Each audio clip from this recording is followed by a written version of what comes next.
Hello dear students. तो आप लोग कैसे हो सब? आई होप सब मस्त होंगे। ठीक है, तो हम देखते हैं जैसे कि मेंडल का जो चैप्टर था principal of inheritance and variation. ठीक है, मैं मेंडल के नाम से इसको याद रखती हूँ। तो इसका वन शॉट जो पार्ट वन था वो कंप्लीट हो गया। अब पार्ट टू में हम ओवरऑल जो बाकी बचा है वो सब कवर करेंगे। ठीक है, जैसे कि हमने पहले देख लिया था मेंडल के वर्क के बारे में। मेंडल ने मोनोहाइब्रिड क्रॉस के बेसिस पर कौन कौन से लॉ दिए थे, रिकॉल करो। मोनोहाइब्रिड क्रॉस के बेसिस पर एक तो लॉ ऑफ डोमिनेंस एंड दूसरा लॉ ऑफ सेग्रीगेशन। ये दो लॉ दिए थे। एंड डाई हाइब्रिड के बेस पर कौन से लॉ दिए थे? Law of independent assortment.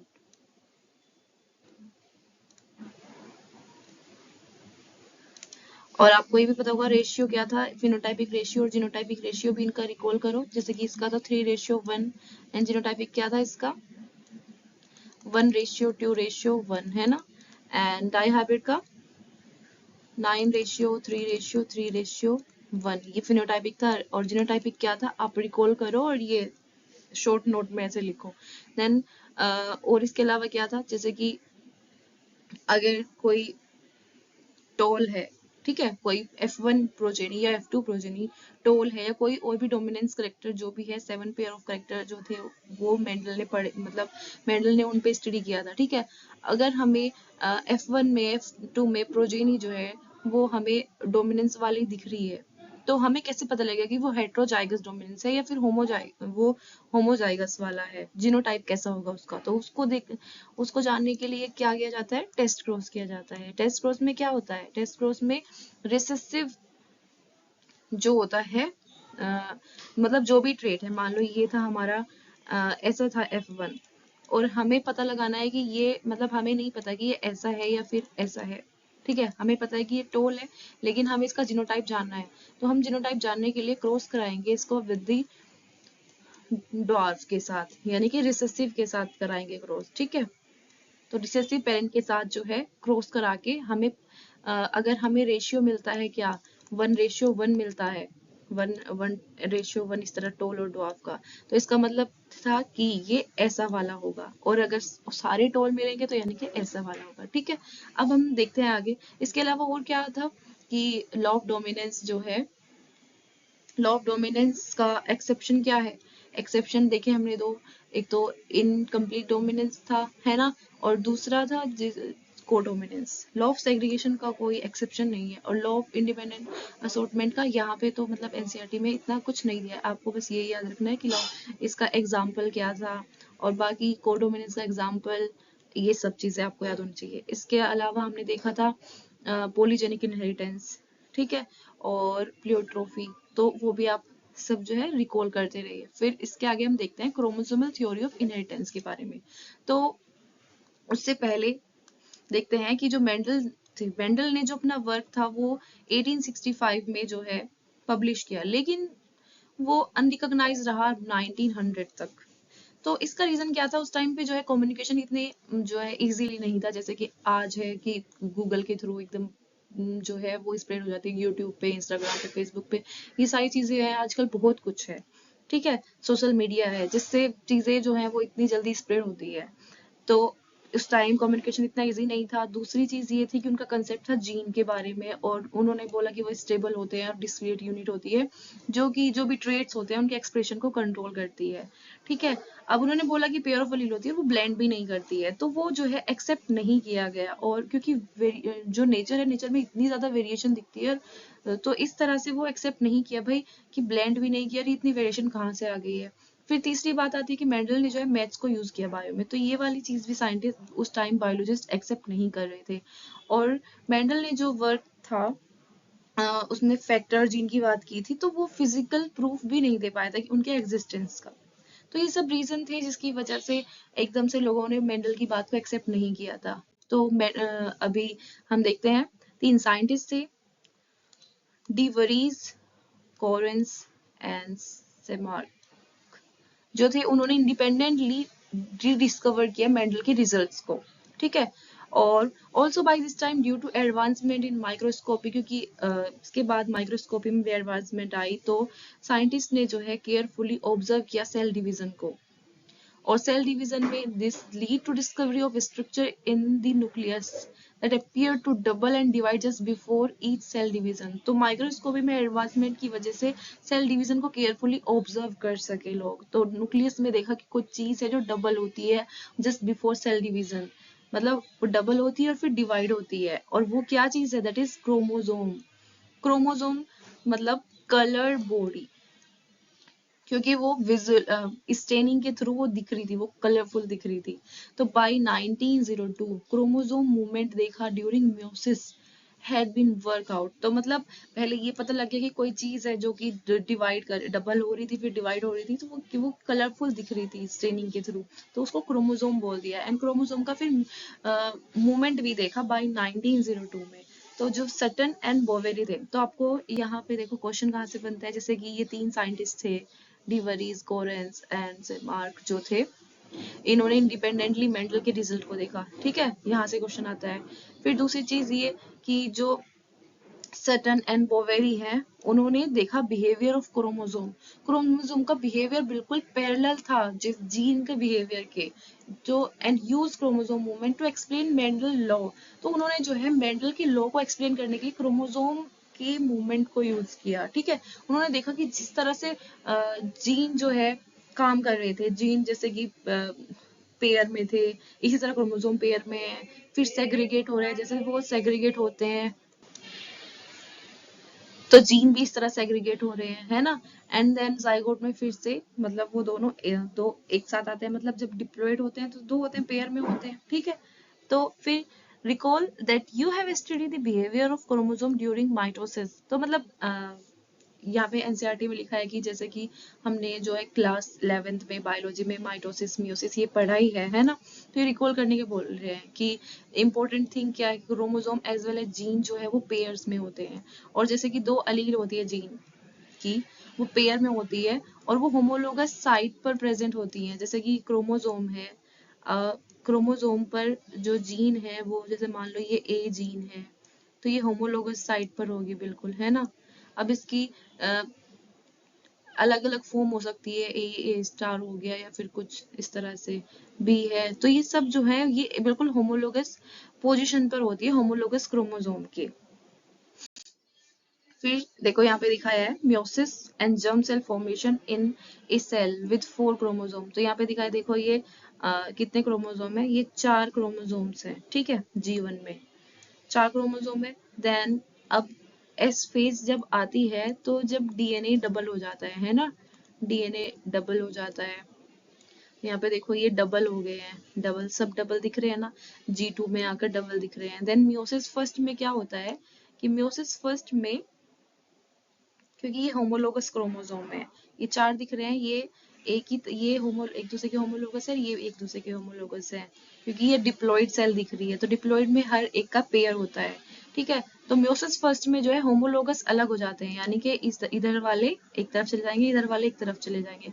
अब म्योसिस 2 में क्या होगा, म्योसिस फर्स्ट में तो ये अलग हो गए, ठीक है। म्योसिस 2 में अब देखो ये येलो वाले 2 थे, तो अब 2 में से अब ये वाले अलग होंगे, यानी कि दीज आर सिस्टर क्रोमेटिड। तो सेकंड में सिस्टर क्रोमेटिड अलग होंगे, और फिर हमें फाइनली सब में जो है, क्योंकि रिडक्शन डिवीजन हुआ तो सब में दो दो क्रोमोसोम दिखेंगे, और वो भी सिंगल, मतलब ये कैसे दिखेंगे, हैप्लॉइड दिखेंगे, सब सिंगल है ना, किसी के पास भी अपना होमोलोगस नहीं है, जबकि ये जो है इनके पास इसका होमोलोगस ये था और इसके पास ये वाला था, यानी कि यहाँ पे ये 2n था, ठीक। अब हम देखते हैं जो कंपैरिजन है behaviour, comparison in behaviour of chromosome and gene, और इनमें पहचानना भी कि कौन सा जीन है और कौन सा क्रोमोसोम। देखो ऑकर इन पेयर ये तो सेम है, ठीक है। Segregate at the time of gamete formation such that only one of each pair is transmitted to a gamete, ठीक है। जब गैमेट बनता है, जो हमने पीछे देखा कि सेग्रीगेट होता है, उनमें से अलग अलग हो जाते हैं, है ना, कि एक मतलब जो पेयर होता है, पेयर में से एक एक गैमेट में जाता है। यहाँ पे देखो segregated time of gamete formation and only one of each pair is transmitted to a gamete। हाँ, तो दोनों मतलब वही बात हुई कि उनमें से एक जाएगा। फिर independent pair segregate independently of each other। One pair segregate independently of each other.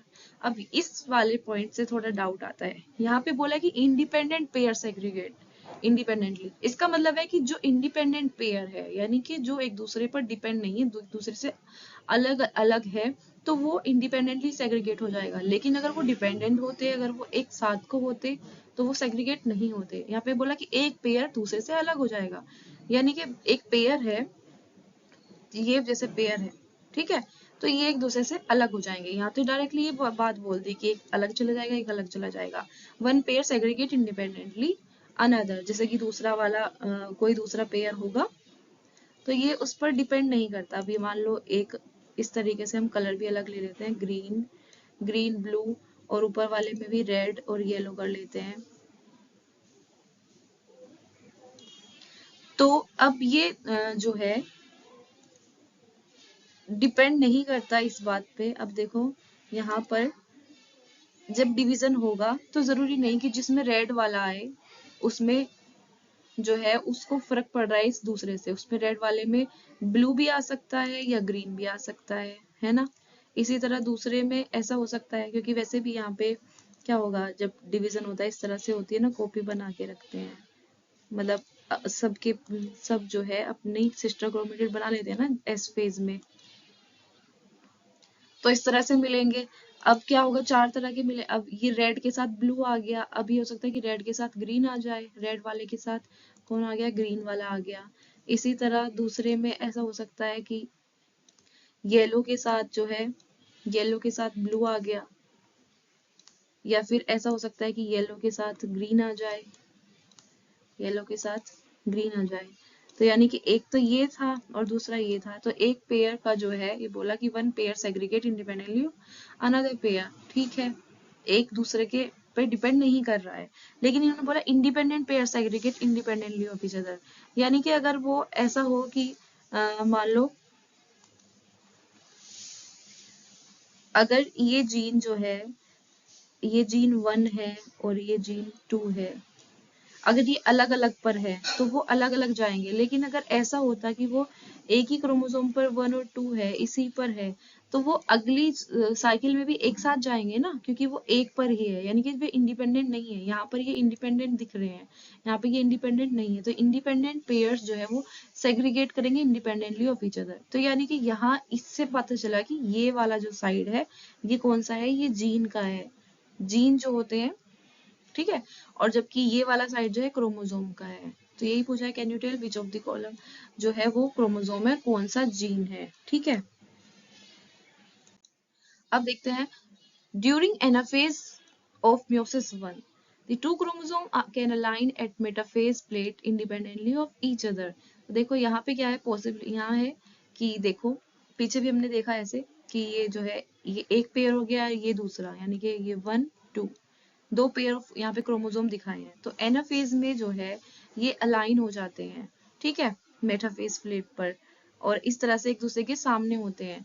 अब ये जो है इंडिपेंडेंटली अलग हो सकते हैं, ये अलग चला जाएगा खींचकर, ये अलग में चला जाएगा, अलग अलग सेल में ही चले गए हैं इस तरह से, ठीक है। तो यहाँ बताया कि one long orange short green and yellow and short red chromosome at the same pole. तो ये वाला येलो की साइड आ गया ग्रीन।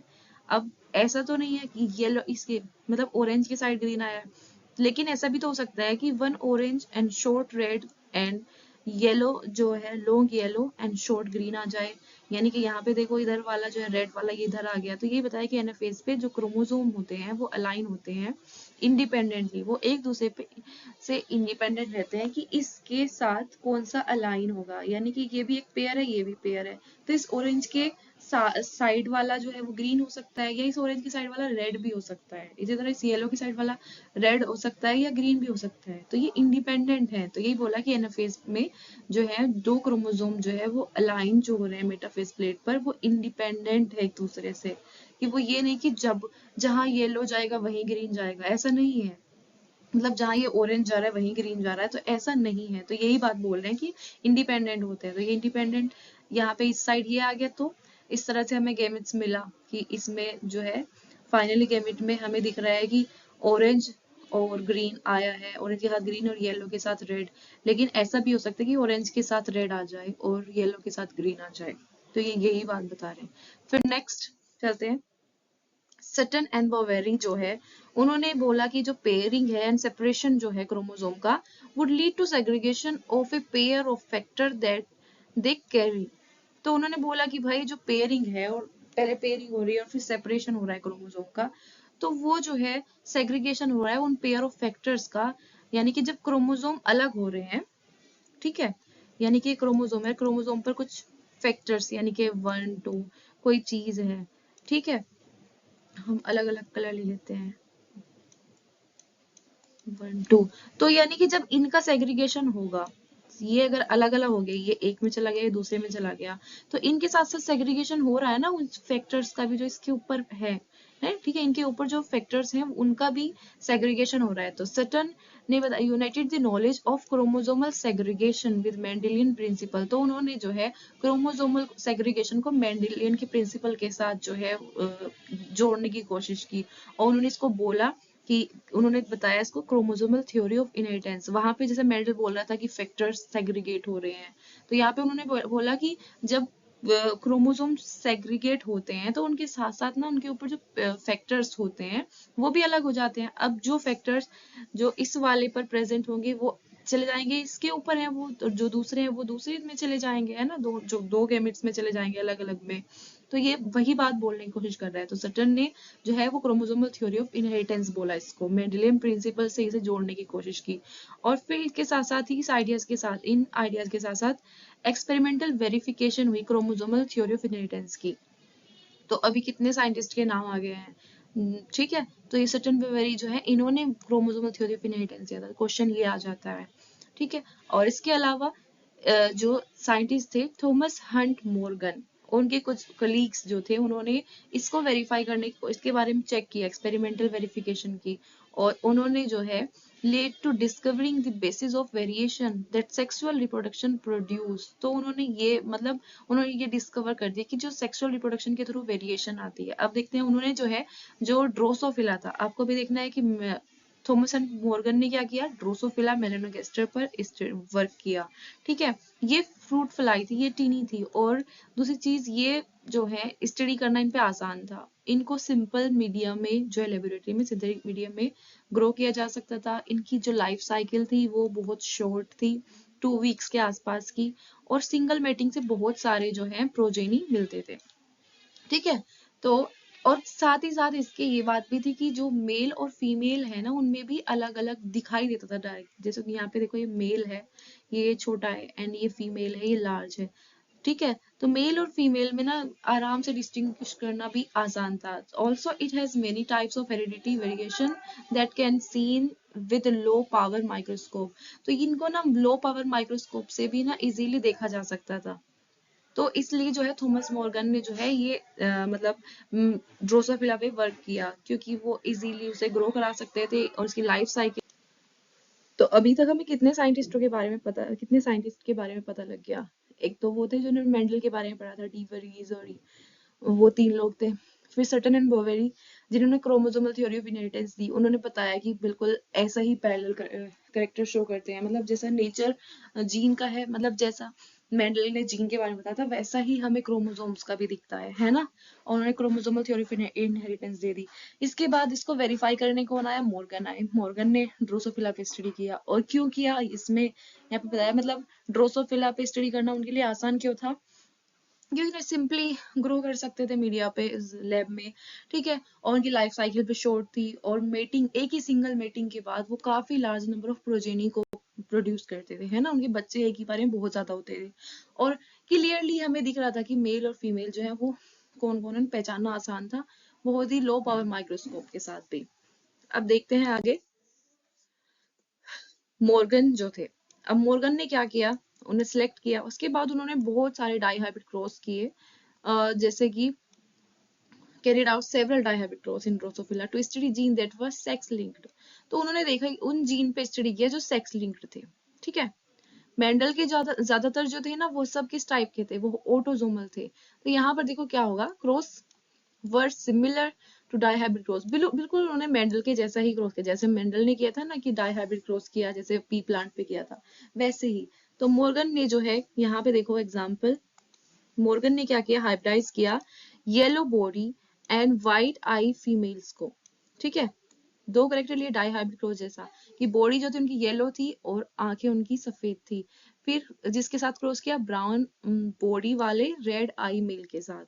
तो F1 प्रोजेनी आई उनकी, एंड इंटरक्रॉस दिया F1 प्रोजेनी, देन उन्होंने बिल्कुल वही किया, इंटरक्रॉस किया F1 प्रोजेनी को। तो उन्होंने ऑब्जर्व किया मॉर्गन ने कि दो जीन जो है वो सेग्रीगेट नहीं हो रहे इंडिपेंडेंटली ऑफ ईच अदर, जैसे कि मेंडल ने बताया था कि सेग्रीगेट हो रहे हैं इंडिपेंडेंटली, लेकिन यहाँ पे नहीं हो रहे थे। और F2 में जो रेशियो है वो जैसे कि 9:3:1 आना था एक्सपेक्टेड, वो मतलब उनको नहीं मिला, वो डेविएट हो गया। ठीक है, तो मॉर्गन ने क्या किया, बिल्कुल वैसे ही मेंडल की तरह डाइहाइब्रिड क्रॉस करने की कोशिश की, लेकिन उसने देखा कि F1 जो है, F1 को जब उसने क्रॉस किया, जैसे कि मेंडल ने किया था F1 को इंटर क्रॉस मतलब किया था, वहां पे सेल्फिंग हुई थी ना, तो यहाँ पे इंटर क्रॉस किया जब F1 को, तो यहाँ पर ऐसा नहीं मिला रिजल्ट, जैसे कि 9:3:1 जो था ना, ऐसा रिजल्ट नहीं मिला, इससे डेविएट हो गया, वो इंडिपेंडेंटली जो है वो सेग्रीगेट नहीं हुए जो जीन थे। तो मॉर्गन और उसके ग्रुप ने ये देखा कि जो जीन है वो एक्स क्रोमोसोम पर लोकेटेड है, और saw quickly that when two gene in dihybrid cross were situated on same chromosome, the proportion of parental gene combination were much higher than non-parental type. अब देखो वहां पर हमने देखा था ना 9:3:3:1, उसके आने की वजह क्या थी, वहां पर सब जीन जो है ऑटोसोम्स पर प्रेजेंट थे, लेकिन यहाँ पर ये जो है एक्स क्रोमोसोम, कोई एक्स क्रोमोसोम है, और ये दोनों जीन जो है वो आई वाला भी और बॉडी वाला भी, वो दोनों एक ही क्रोमोसोम पर प्रेजेंट है। और अगर वो एक ही क्रोमोसोम पर प्रेजेंट होंगे, अलग अलग पर नहीं प्रेजेंट होंगे, तो वो इंडिपेंडेंटली तो ऐसे असोर्ट नहीं हो सकते ना, सेग्रीगेट नहीं हो सकते, ऐसे अलग अलग नहीं जा सकते एकदम से। वो डिपेंड करेगा कि वो कितनी दूर है, वो भी क्रॉसिंग ओवर की वजह से वो अलग हो सकते हैं थोड़ा। तो यहाँ पर जो है अगर दो जीन, उन्होंने यही बताया, उन्होंने देखा कि दो जीन अगर डाइहाइब्रिड क्रॉस कर रहे हैं, उनका वो सेम क्रोमोसोम के ऊपर प्रेजेंट है, वो एक पर ही प्रेजेंट है, तो जो पेरेंटल जीन कॉम्बिनेशन है, यानी कि पेरेंट्स के जैसे, ठीक है, जैसे कि एग्जाम्पल पेरेंट्स के जैसे कौन होंगे, येलो बॉडी और white I and brown body और रेड आई, ये जो है ये पेरेंट्स के जैसे हैं। अब अगर कॉम्बिनेशन हो, येलो बॉडी के साथ में रेड आई आ जाए, और व्हाइट आई के साथ में ब्राउन बॉडी वाले आ जाए, तो वो होंगे रिकॉम्बिनेंट टाइप, नए टाइप के। तो जो नए टाइप के होंगे वो कम मिलेंगे, यानी कि यहाँ पे पेरेंट्स के जैसे ज्यादा मिलेंगे अगर वो एक के ऊपर है, क्योंकि वहां पे कॉम्बिनेशन नहीं हुआ, वहां पे जो गेमिट्स हैं, जिस तरह वहां पर 4 तरह के गेमिट्स बन रहे थे, तो यहाँ पे इस तरह से गेमिट्स बनना थोड़ा मुश्किल हो जाएगा, है ना। तो अभी आगे देखते हैं हम। तो यहाँ पे जो है प्रोपोर्शन जो होगी पेरेंटल की वो ज्यादा होगी और नॉन पेरेंटल की यहाँ पे कम होगी। तो मॉर्गन ने जो है, Morgan attribute this due to physical association. तो अब यहाँ पर क्या है, फिजिकल एसोसिएशन या फिर लिंकेज हो गया दो जीन का, और उन्होंने जो है ये पता लगा, उन्होंने मतलब देखा कि वो यानी कि देखो अगर कोई चीज अलग अलग क्रोमोसोम पर प्रेजेंट है, कोई फैक्टर कोई जीन, तो वो आराम से अलग अलग जा सकता है, लेकिन अगर वो एक ही क्रोमोसोम पर प्रेजेंट है, पास पास प्रेजेंट है, तो यानी कि वो फिजिकली एसोसिएट है। ठीक है, तो उसको बोला मॉर्गन ने टर्म दी लिंकेज। तो क्वेश्चन ये भी बनता है कि लिंकेज टर्म किसने दी थी, तो लिंकेज टर्म मॉर्गन ने दी थी।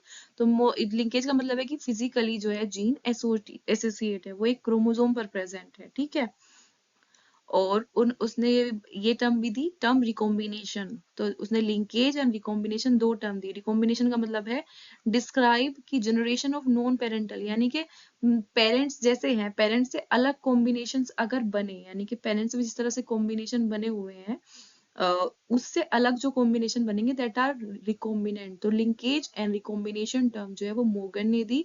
लिंकेज का मतलब है कि वो जीन जो है वो फिजिकली एसोसिएट है, वो एक क्रोमोसोम पर प्रेजेंट है, और रिकॉम्बिनेशन का मतलब है कि नॉन पेरेंटल जीन रिकॉम्बिनेशन का बनना। मॉर्गन और उनके ग्रुप ने जो है also found that even when gene were grouped on same chromosome, तो देखो सेम क्रोमोसोम पर जीन प्रेजेंट है, सम जीन वर टाइटली लिंक्ड होंगे उनमें, और कुछ जो है वो लूजली लिंक्ड भी होंगे।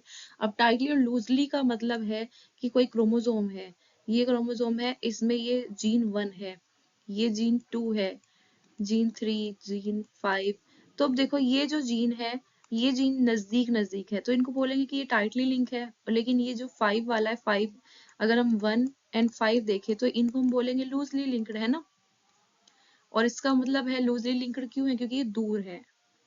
और जो दूर होंगे उनमें कॉम्बिनेशन बन जाएगा हायर कॉम्बिनेशन, लेकिन जो पास होंगे उनका कॉम्बिनेशन जो है, रिकॉम्बिनेशन उनमें कम दिखेगा। ये अगर ये पास है तो ये हर जनरेशन में जो है साथ जाने का चांसेस है, ज्यादा चांसेस है कि ये हर बार जब गैमेट फॉर्मेशन होगा हर बार ये साथ जाएंगे। लेकिन अगर ये दूर है तो थ्रू क्रॉसिंग ओवर, ठीक है, क्रॉसिंग ओवर की वजह से ये वाला जो 5 वाला है 1 से अलग हो गया होगा, ठीक है।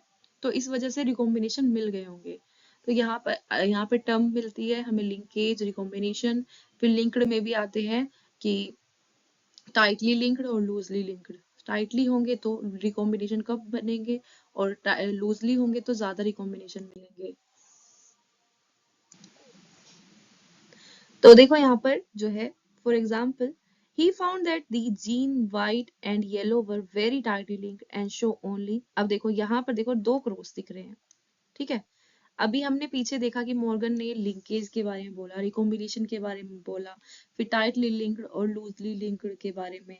तो यानी कि अगर दो क्रोमोसोम वो मतलब क्रोमोसोम पर अगर जीन जो है वो अलग अलग क्रोमोसोम पर प्रेजेंट है तो वो इंडिपेंडेंटली जो है सेग्रीगेट हो जाएंगे। लेकिन अगर दो जीन एक ही क्रोमोसोम पर प्रेजेंट है तो उनके लिए, क्योंकि वो एक ही साथ है, अब इस पे डिपेंड करता है कि वो ज्यादा करीब है या दूर है।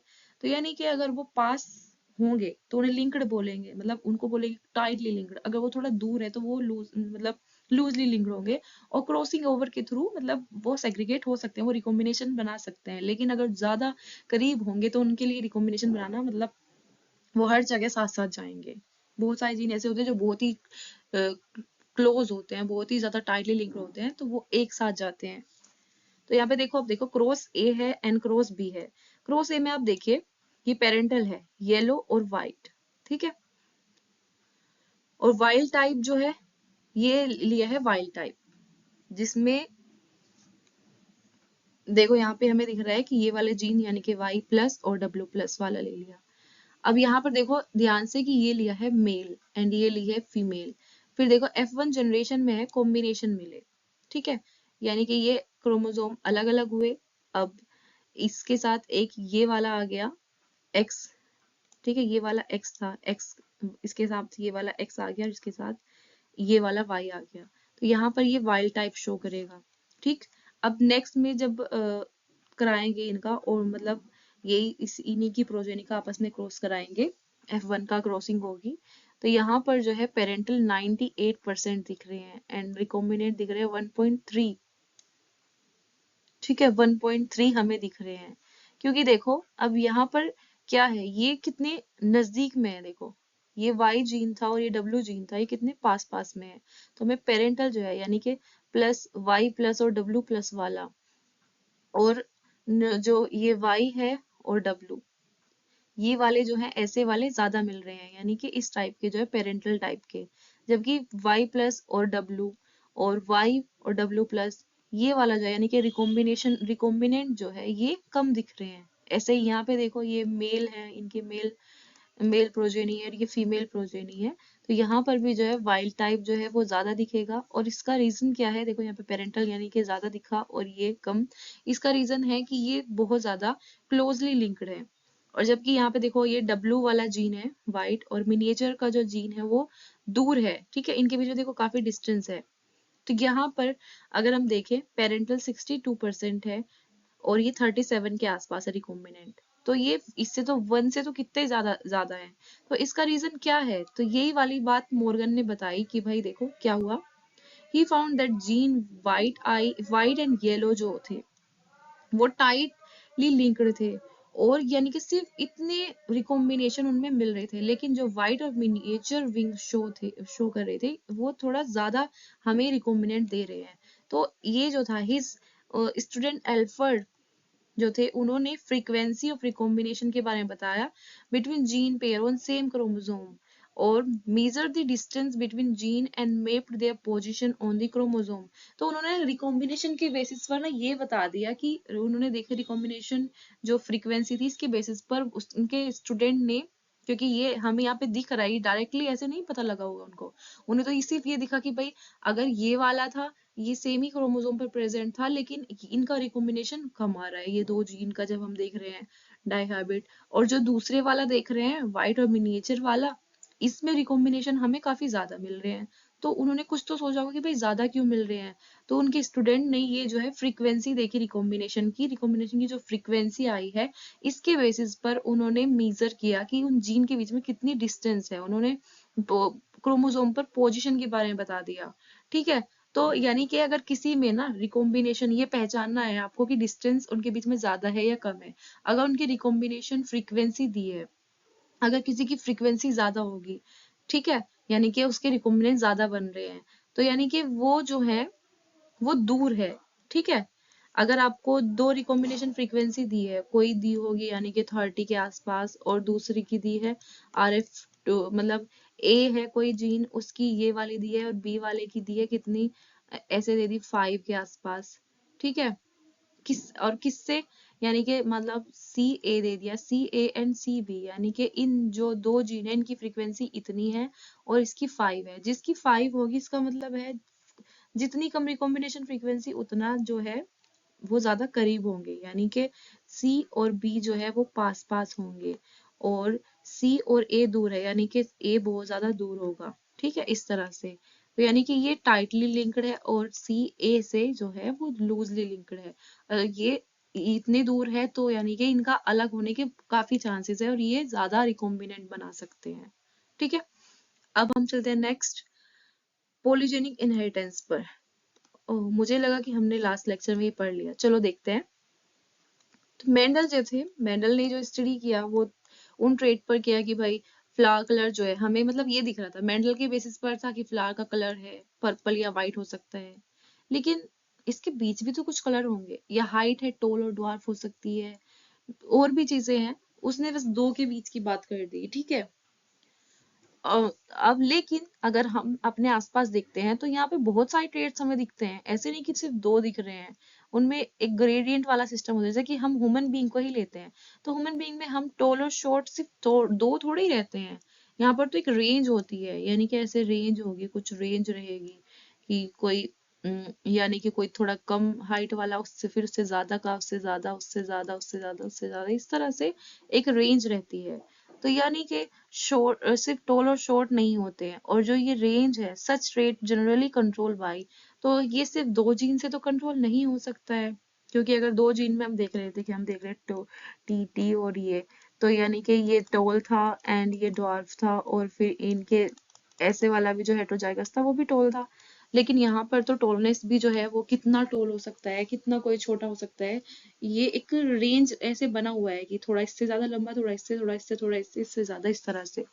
तो यानी कि अभी हम देखते हैं किसी की हाइट होती है कि वो 5 फीट की हाइट रहती है, किसी की 5.1 हो जाएगी, किसी की 2 हो जाएगी, किसी की 3 हो जाएगी, मतलब 5 फुट 1 इंच, 5 2, 5 3, इस तरह से, मतलब बहुत सारी रहती है, मतलब वेरिएशन होता है।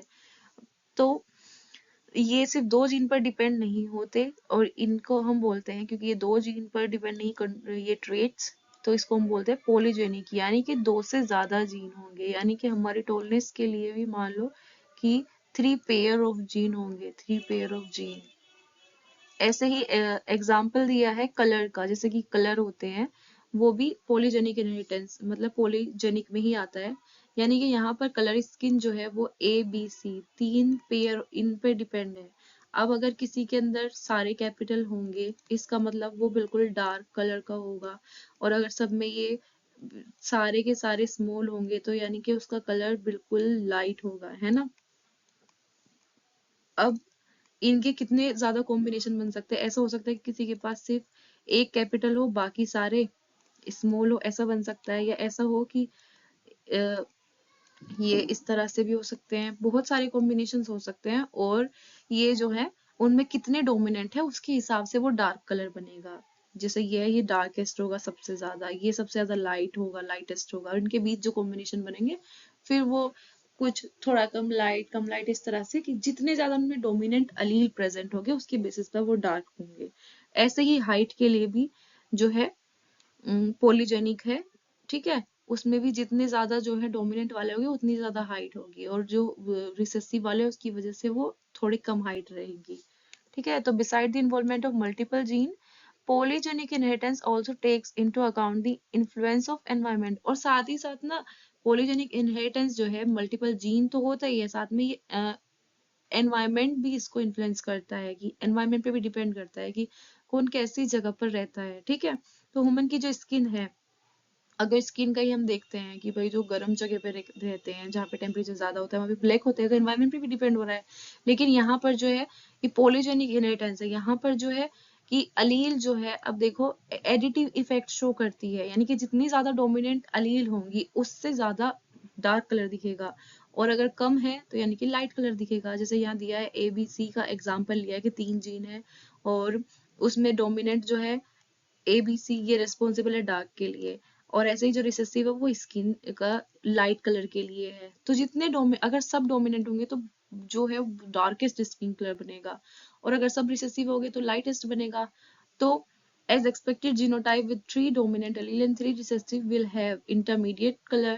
and इसी तरह से मतलब जितने भी ये बनते जितने ज्यादा इसमें मतलब डोमिनेंट वाले रहेंगे उसके हिसाब से डार्क डार्क होता जाएगा, जितने ज्यादा इसमें लाइट वाले रहेंगे उस हिसाब से लाइट कलर होता जाएगा, ठीक है। तो ये है पॉलीजेनिक इनहेरिटेंस, जहां पर जो है सिर्फ ऐसे नहीं कि ए पेयर ऑफ जीन पर करेक्टर डिपेंड हो, यहाँ पर जो है 3 से ज्यादा जो है जीन प्रेजेंट हैं जो कंट्रोल करते हैं ट्रेट को।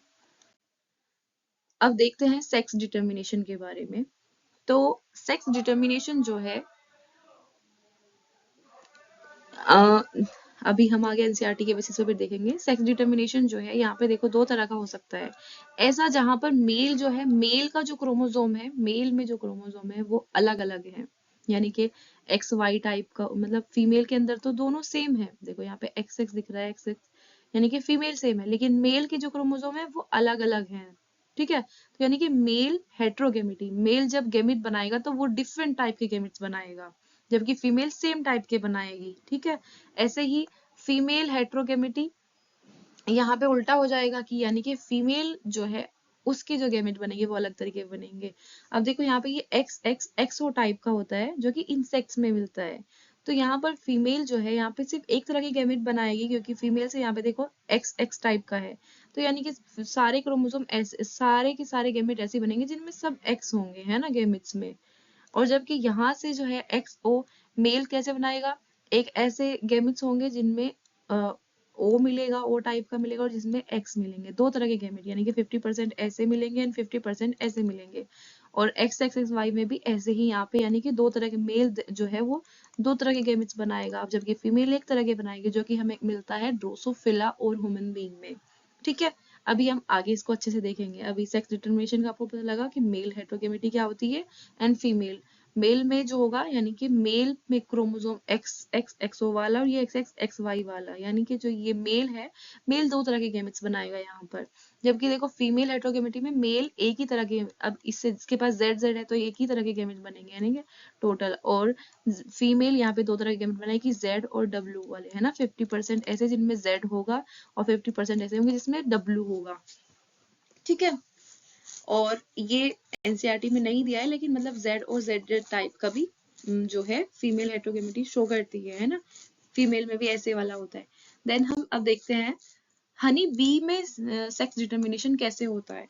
तो हनी बी में जो है हैप्लोडिप्लॉइडी वाला सिस्टम होता है, यानी कि जो देखो फीमेल होती है, फीमेल डिप्लॉइड होती है यहाँ पर, और जो मेल होता है वो हैप्लॉइड होता है। कैसे, देखो जब फीमेल गैमेट बनाएगी, मियोसिस करेगी और मियोसिस से गैमेट बने, 2n से nn मतलब बने, ठीक है, यानी कि डिप्लॉइड से हैप्लॉइड हो जाते हैं जब गैमेट बने। तो जब अगर गैमेट वो गैमेट डायरेक्टली ही डेवलप हो जाए, डायरेक्टली उसमें क्या हो गया, डेवलपमेंट हो गया, कोई फ्यूजन नहीं हुआ, ठीक है, डायरेक्ट डेवलप हो गया मेल में, हेप्लॉइड गैमेट डायरेक्टली मेल में डेवलप हो गया, दैट इज। तो यहाँ पे जब हेप्लॉइड डेवलप हुआ है तो हेप्लॉइड ही बनेगा, यानी कि मेल जो होता है ड्रोन यहाँ पे हेप्लॉइड होता है, ठीक है। लेकिन अगर क्या हो कि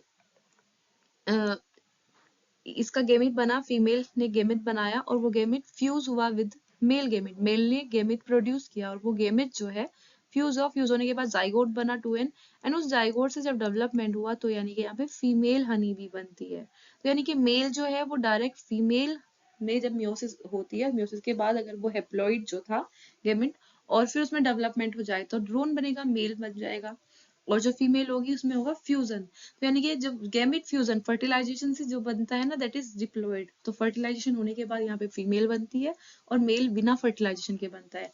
अब देखो इस मेल के पास कोई पापा नहीं है, यानी कि मेल का कोई नो फादर, इसका कोई फादर नहीं है, ठीक है। और ऐसे ही ये मेल जो दिख रहा है इसका कोई सन भी नहीं है, एंड नो सन। लेकिन हाँ अब देखो इस मेल का जो है, इस मेल का कोई पापा नहीं है क्योंकि ये डायरेक्टली इस मम्मी से बना है। लेकिन ये जो मम्मी है इसका कोई पापा था, यानी कि इस मेल का कोई जो है नाना होगा, यानी कि ग्रैंडफादर होगा। इसी तरह अब ये फ्यूज, जब जैसे कोई ये मेल इसके साथ फ्यूज किया, इसका गेमिट इसके साथ फ्यूज किया, इसके बाद ये फीमेल बनी, अब इससे जो है सन बनेगा, ठीक है, इससे भी कोई सन बनेगा। तो यानी कि यहाँ पर मेल का जो है, यहाँ पर कोई फादर एंड सन नहीं होता है, लेकिन यहाँ पर मेल का ग्रैंडफादर एंड ग्रैंडसन होता है, ठीक है। अब देखते हैं हम एनसीईआरटी के बेस पर सेक्स डिटर्मिनेशन। तो सेक्स डिटर्मिनेशन का मैकेनिज्म जो है वो पजल रहा है एक टाइम पे। तो इनिशियल क्लू जो है जेनेटिक क्रोमोसोमल मैकेनिज्म जो है सेक्स डिटर्मिनेशन का, वो पहले जो है इंसेक्ट वगैरह पे ही मतलब जो है इंसेक्ट पर स्टडी की गई, साइटोलॉजिकल ऑब्जर्वेशन वगैरह ये सब देखे गए। तो जो हैंकिंग थे, फर्स्ट यहाँ पे देखो साइंटिस्ट का नाम आता है हैंकिंग। हैंकिंग ने स्पेसिफिक न्यूक्लियर स्ट्रक्चर देखी all through spermatogenesis in few insect, उसने इंसेक्ट के अंदर जो है देखा। तो फर्स्ट सेक्स डिटर्मिनेशन में किसका नाम आया, यहाँ पे हैंकिंग का नाम आया। और किसमें किसमें स्टडी किया, ये भी देखो इंसेक्ट में। तो उन्होंने देखा कि न्यूक्लियर स्ट्रक्चर दिख रही है जो स्पर्मेटोजेनेसिस में, इंसेक्ट में उन्होंने देखा, उन्होंने ऑब्जर्व किया कि 50% जो स्पर्म थे उनके पास वो स्ट्रक्चर जारी थी एंड 50% ऐसे थे उनमें वो स्ट्रक्चर नहीं थी। तो हैंकिंग ने दिया नेम उस स्ट्रक्चर को एक्स बॉडी। तो हैंकिंग ने जब उनमें देखा न्यूक्लियर डिवीजन जब हो रहा था तो 50% के पास एक्स था और 50% के पास वो do not have x chromosome. तो उसने बोला कि ये एक्स बॉडी है, ठीक है, लेकिन वो इसके बारे में एक्सप्लेन नहीं कर पाए। फर्दर इसके बाद इन्वेस्टिगेशन हुई, अदर साइंटिस्ट ने देखा कि जो एक्स बॉडी है हैंकिंग ने जो बताई है वो जो है इनफैक्ट ये क्रोमोसोम है, that's is why it was given the name और फिर उसको नाम दिया गया एक्स क्रोमोसोम। तो ये जो है देखो 50% के पास जो है, जब अगर मेल में देखे तो 50% में जो है वो बनता है, यानी कि एक्स क्रोमोसोम होगा, और 50% में जो है वो एक्स नहीं होता है, ठीक है। तो it was also observe in large number of insect, क्योंकि इंसेक्ट में हमने देखा है इंसेक्ट में एक्स ओ टाइप का सेक्स डिटर्मिनेशन है ना। तो यहाँ पर जो है एक्स ओ टाइप का है, यानी कि जो एक्स ओ टाइप का होगा इसका मतलब की है कि all egg bear an additional X chromosome beside the other chromosome. तो यानी कि देखो यहाँ पे बनेंगे कैसे एग होंगे, यहाँ पर एक्स बनेंगे एंड ओ टाइप के बनेंगे। देखो यहाँ पे देखा था ना एक्स एक्स एक्स ओ, तो मेल यहाँ पर बनाएगा कैसे एक्स और ओ वाले, और जबकि फीमेल बनाएगी एक्स वाले। तो जब यहाँ पे ऐसे फ्यूज होगा तो यानी कि एक्स एक्स बनेगी जो वो फीमेल होगी, और जो एक्स के साथ ओ फ्यूज ये बनेगा ये मेल होगा, है ना। तो यानी कि some of sperm bear X chromosome while जो अदर है उनमें एक्स नहीं होगा। तो एग जब फर्टिलाइज होंगे एक्स क्रोमोसोम के साथ, तो यानी कि जब एक्स एक्स आएगा, यानी कि फीमेल तो जो है वो एक ही तरह की बना रही है एक्स सारी, जिसमें एक्स होंगे, जबकि मेल है उसके स्पर्म में कुछ में एक्स होंगे कुछ में एक्स नहीं होंगे, 50% में एक्स होंगे 50 में नहीं होंगे। तो जिसमें एक्स होगा यानी कि ये जो एग है, ठीक है, एक्स वाला, और फीमेल वाला जो वो मेल वाला जो स्पर्म है जिसमें एक्स है, जबकि फ्यूज करेंगे और जाइगोट बनेगा, उससे जो बनेगी वो फीमेल बनेगी। और जबकि इन्होंने बताया कि फर्टिलाइज अगर स्पर्म जिसके पास एक्स नहीं है वो फ्यूज करेगा तो तब मेल बनेगा। ठीक है, तो यहाँ पे पूछ रहे कि do you think the number of chromosome in male and female are equal. तो यानी कि एक के पास एक्स है एक के पास एक्स नहीं है, तो क्या लगता है आपको कि इक्वल होंगे या नहीं होंगे। अब जब एक्स नहीं है उसके पास तो इसका मतलब अनइक्वल होंगे, एक के पास एक्स आ रहा है एक के पास नहीं आ रहा, तो एक जो है फीमेल के पास एक एक्स ज्यादा है।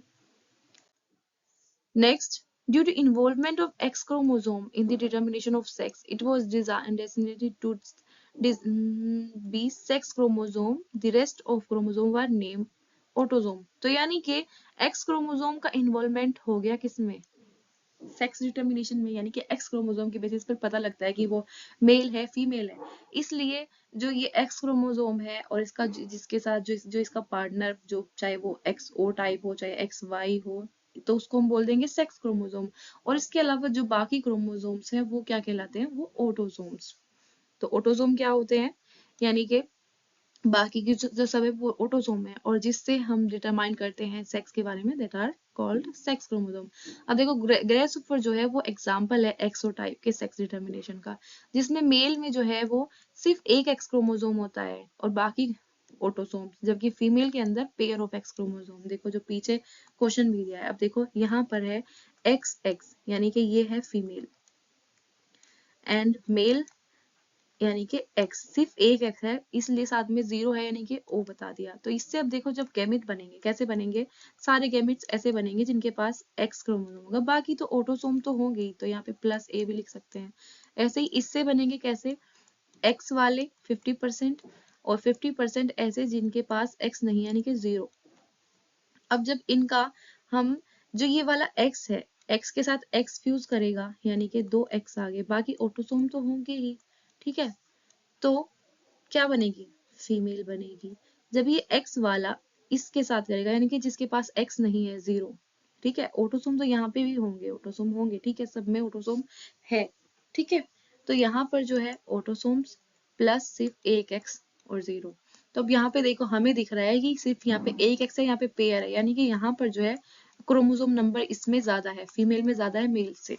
ठीक है, in a number of other insect and mammals including man, तो यानी कि इंसेक्ट्स में, मेमल्स में, जैसे कि हम ही है ह्यूमन बीइंग, तो एक्स वाई टाइप का सेक्स डिटर्मिनेशन होता है। ठीक है, जहां पर मेल और फीमेल जो है सेम नंबर ऑफ क्रोमोसोम रखते हैं। देखो यहाँ पर जो है एक्सो टाइप है यानी कि यहाँ पे मेल के पास कम है नंबर ऑफ क्रोमोसोम, जो है मेल के पास एक कम है फीमेल से, जबकि जो एक्स वाई टाइप जो है, जो ये X X X Y type का सेक्स डिटर्मिनेशन होता है, इसमें जो है नंबर ऑफ क्रोमोसोम सेम है, इक्वल है, लेकिन सिर्फ फर्क क्या है कि मेल के पास एक एक्स होगा, यानी कि देखो मेल में जो है एक एक्स क्रोमोसोम होगा, लेकिन इसमें जो दूसरा होगा वो स्मॉल होगा जिसको वाई क्रोमोसोम बोला है। ठीक है, तो फीमेल के पास और दोनों एक्स होते हैं, यानी कि मेल जो होगा ये होगी फीमेल एंड ये होगा मेल। ठीक है, तो बोथ मेल और फीमेल जो है उनमें ऑटोसोम इक्वल होंगे, यहाँ भी ऑटोसोम इक्वल थे, यहाँ फर्क सिर्फ ये था कि एक एक्स कम है। ठीक है, इस तरह से कम नंबर हो गया यहाँ पे, लेकिन एक एक्स कम है, लेकिन एक्स के बदले दूसरा क्रोमोसोम है, दैट इज वाई क्रोमोसोम। तो मेल के पास यहाँ पे क्या होगा, ऑटोसोम। अगर हम देखें मेल, तो मेल के पास क्या होगा, ऑटोसोम जितने भी हैं प्लस एक्स वाई, और फीमेल के पास ऑटोसोम प्लस एक्स एक्स। इस तरह से होगा सेक्स डिटर्मिनेशन यहाँ पर। तो इन ह्यूमन बीइंग और ड्रोसोफिला में अगर हम देखें, मेल जो है मेल के पास एक एक्स है एक वाई है और साथ ही ऑटोसोम्स है, ऐसे ही फीमेल के पास दोनों एक्स क्रोमोसोम है प्लस ऑटोसोम। अब देखते हैं, एबव डिस्क्रिप्शन में हमने देख लिया है कि दो टाइप के सेक्स डिटर्मिनेशन देख लिए हमने, जिसमें एक्स ओ टाइप है और एक्स वाई टाइप है। तो इन दोनों बोथ में जो हम दिख दोनों केसेस में हमें क्या दिख रहा है कि मेल जो है वो दो तरह के गैमेट्स बना रहा है। ठीक है, मेल दो तरह के गैमेट बना रहा है, या तो ऐसे कि आइदर और विदाउट एक्स, या तो उसमें एक्स है या फिर एक्स नहीं है, और दूसरा कि एक्स है या फिर वाई है। तो यानी कि हमें दो ये दिख रहा है कि मेल दो तरह के गैमेट बना रहा है, और इस टाइप के डिटर्मिनेशन को बोलते हैं, क्या बोलते हैं, मेल हेट्रोगेमेटी, क्योंकि यहाँ पर मेल जो है वो अलग अलग तरह के गैमेट्स बना रहे हैं।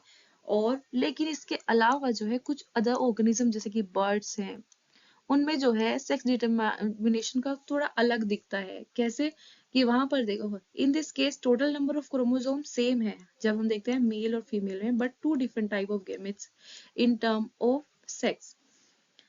तो यहाँ पर देखो क्या दिया है कि chromosome are produce by female heterogamety. तो यहाँ पे देखो बर्ड्स में क्या दिया है, बर्ड्स में ये दिया है कि जो फीमेल है, फीमेल जो है वो क्या कर रही है, दो तरह के गैमेट प्रोड्यूस कर रही है और मेल एक ही तरह के प्रोड्यूस कर रहा है, ठीक है। लेकिन देखो नंबर ऑफ क्रोमोसोम अगर देखें, काउंटिंग जो है वो बिल्कुल इक्वल है, लेकिन बस फर्क क्या है कि अलग तरह का दिख रहा है, यानी कि कैसा Z W Z Z। अब जो ये फीमेल होगी, फीमेल में दो तरह के गैमेट बनेंगे ऐसे, जिसमें Z होगा ऑटोसोम प्लस Z, और दूसरा वहां पे हमने पीछे ऐसे प्लस बनाया था ना, दो दो नहीं बनाएंगे हम, पेयर हाफ रखेंगे क्योंकि हेप्लॉइड है, तो यानी कि ये ऑटोसोम जो होंगे इस तरह से रहेंगे। तो यानी कि इसके अंदर किस तरह से आएगा गैमेट में, यानी कि ऑटोसोम और Z इस तरह से आएंगे। जितने भी ऑटोसोम होंगे, 3 होंगे, 4 होंगे, कितने पेयर्स होंगे वो डिपेंड करता है।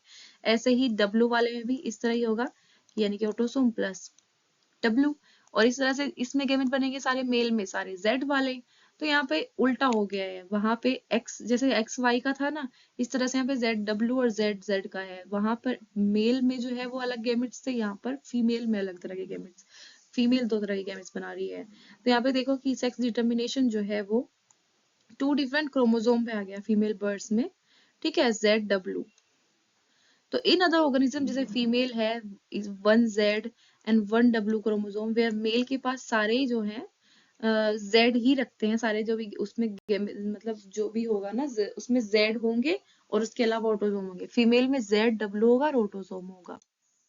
अब देखो ह्यूमन बीइंग में वैसे तो हमें पता लग गया कैसे वाला होता है, XX XY वाला रहता है, यानी कि फीमेल में ये होता है और मेल में ये होता है। तो ये तो हमने देख ही लिया है। अब यहाँ पर 23 पेयर्स होते हैं हमारे अंदर, टोटल क्रोमोसोम 23 पेयर्स होते हैं, यानी कि 46 होते हैं। तो उसमें जो 22 पेयर्स होते हैं वो क्या होते हैं, वो ऑटोसोम होते हैं, ठीक है। और वो सेम होते हैं दोनों में, मेल फीमेल में, इनको हम बोलते हैं ऑटोसोम। जबकि एक पेयर बाकी जो बचता है वो होता है एक्स क्रोमोसोम, जो कि फीमेल के अंदर दोनों एक्स होंगे, और जबकि मेल के अंदर जो मतलब एक पेयर जो बचा है उसमें क्या है, फीमेल के अंदर दोनों एक्स और मेल के अंदर एक्स और वाई। यानी कि हमारे अंदर कैसा रहता है, देखो अगर हम ह्यूमन बीइंग में देखते हैं तो 22 ऑटोसोम प्लस एक्स क्रोमोसोम, अगर हम गैमेट की बात करें, ठीक है, इस तरह से ये गैमेट की बात कर रहे हैं, ऐसा गैमेट होगा, या फिर 22 ऑटोसोम प्लस वाई, ये वाले गैमेट होंगे, एक्स वाई दोनों का मैं दिखा रही हूँ। अब देखो अगर हम देखें फीमेल, फीमेल एक कोई फीमेल है, मैं हूं या कोई भी है, हम सब के अंदर कैसे होंगे, 22 पेयर ऑफ ऑटोसोम होंगे, ठीक है, 22 पेयर ऑफ ऑटोसोम्स होंगे प्लस एक्स एक्स, जब हम फीमेल की बात कर रहे हैं, यानी कि ये कितने हो गए, 44 हो गए, और 2 ये हो गए, ओवरऑल कितने हो गए, 46 हो गए। और मेल के अंदर 22 pair of autosomes plus X Y, तो कितने हो गए, 22 पेयर 44, 44 प्लस 2 46, तो ओवरऑल 46 होते हैं।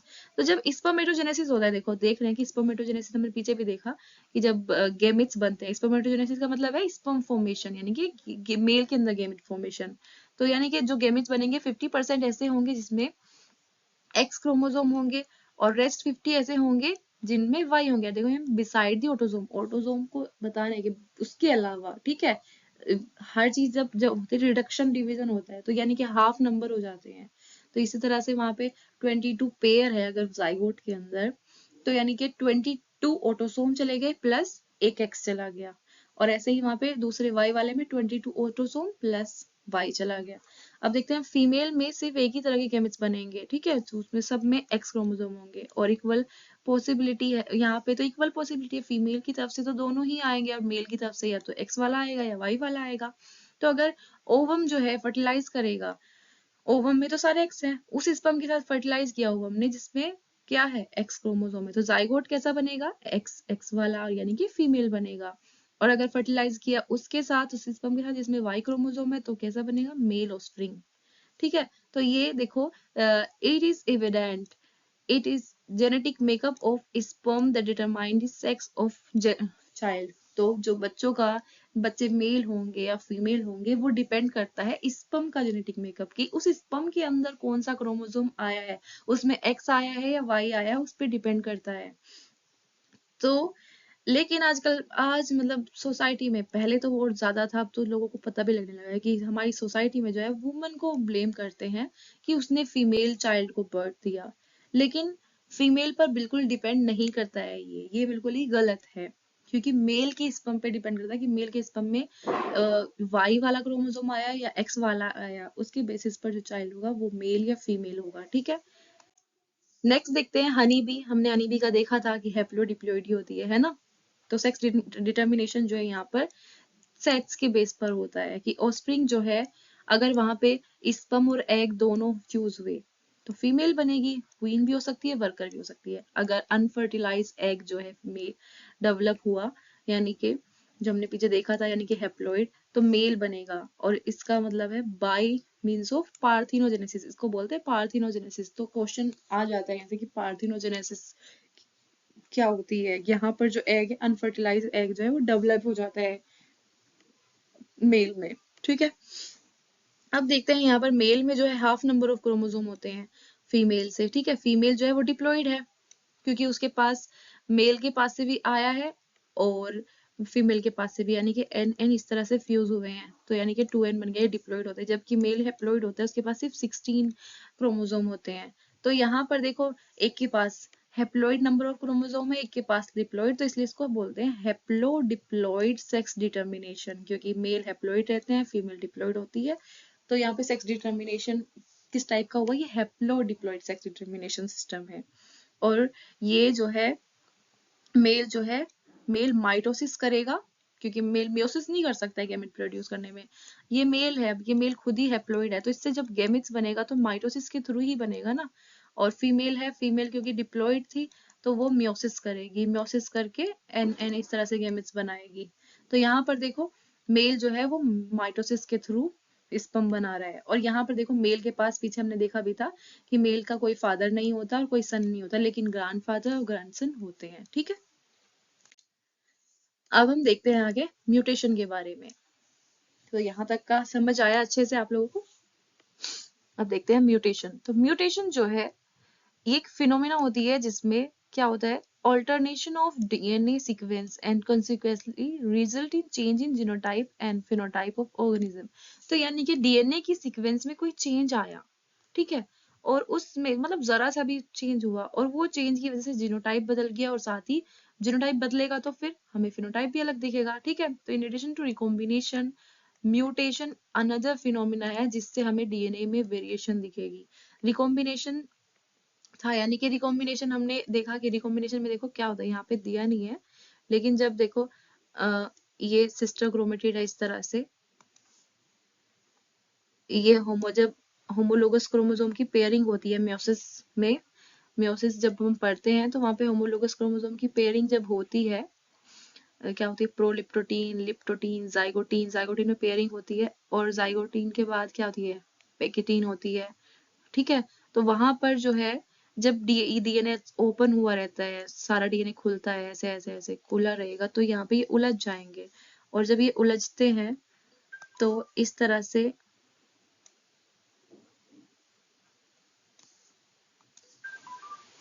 तरह से ये हमें दिखाई देते हैं, है ना।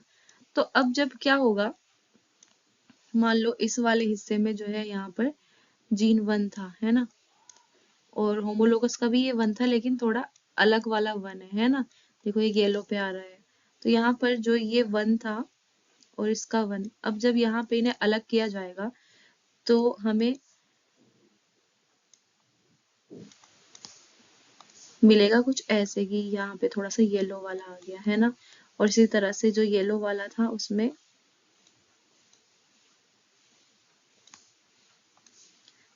जब अलग किया गया तो थोड़ा रेड पार्ट आ गया, यानी कि कोई जो था, मान लो ये इस तरह से था, ये ए था पहले, और ये वाला इसका स्मॉल होगा, स्मॉल ए।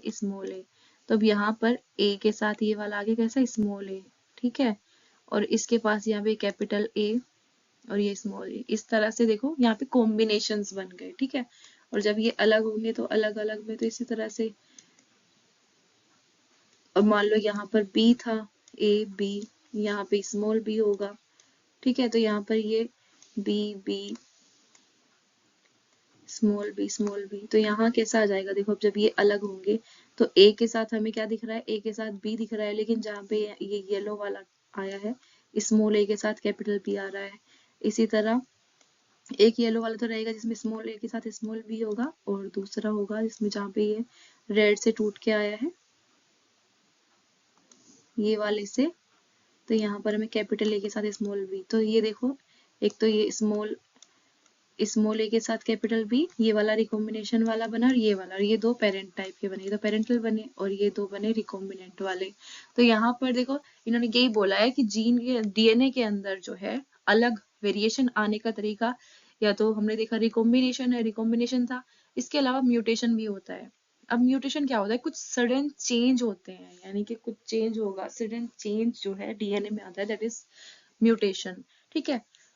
तो one DNA helix run continuously from one end to another in highly supercoiled form, therefore loss or deletion। अब देखो एक कोई मतलब रहेगा तो वहां पे लॉस, अब क्या हो सकता है, अब देखो डीएनए की हम सीक्वेंस देखें, थोड़ा सा देखते हैं, जैसे कि एडेनिन गुआनिन, इसके बेसिस पे देखते हैं ना, थायमीन यूरेसिल तो नहीं होता डीएनए के पास, थायमीन साइटोसिन, इस तरह से होगा, एडेनिन गुआनिन थायमीन साइटोसिन। ऐसा हो सकता है कि ये बेस जो है टी यहाँ से लॉस हो जाए, या फिर ऐसा हो सकता है या तो लॉस हो, माइनस हो, या फिर यहाँ पर कुछ भी ए जी कुछ भी ऐड कर दिया जाए, ठीक है।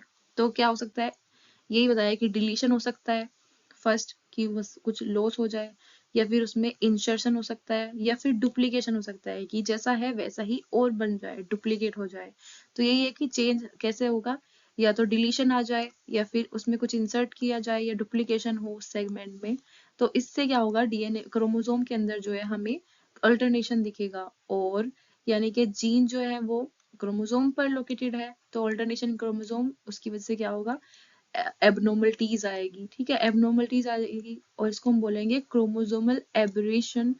और कॉमनली जो है जैसे कि कैंसर वगैरह होते हैं, कैंसर में जीन में कुछ चेंज आने की वजह से कैंसर हो जाते हैं, तो ठीक है। तो in addition to above, mutation also rise due to change in single base pair known as point mutation. तो यही बताया कि यानी कि देखो चेंज कैसे कैसे आ सकते हैं, या तो ऐसा हो सकता है कि कुछ लॉस हो जाए, डिलीशन हो जाए, यानी कि ये टी है इसको हटा दिया जाए यहाँ से, ये हटा दिया गया है ना, यहाँ से लॉस हो गया, ठीक।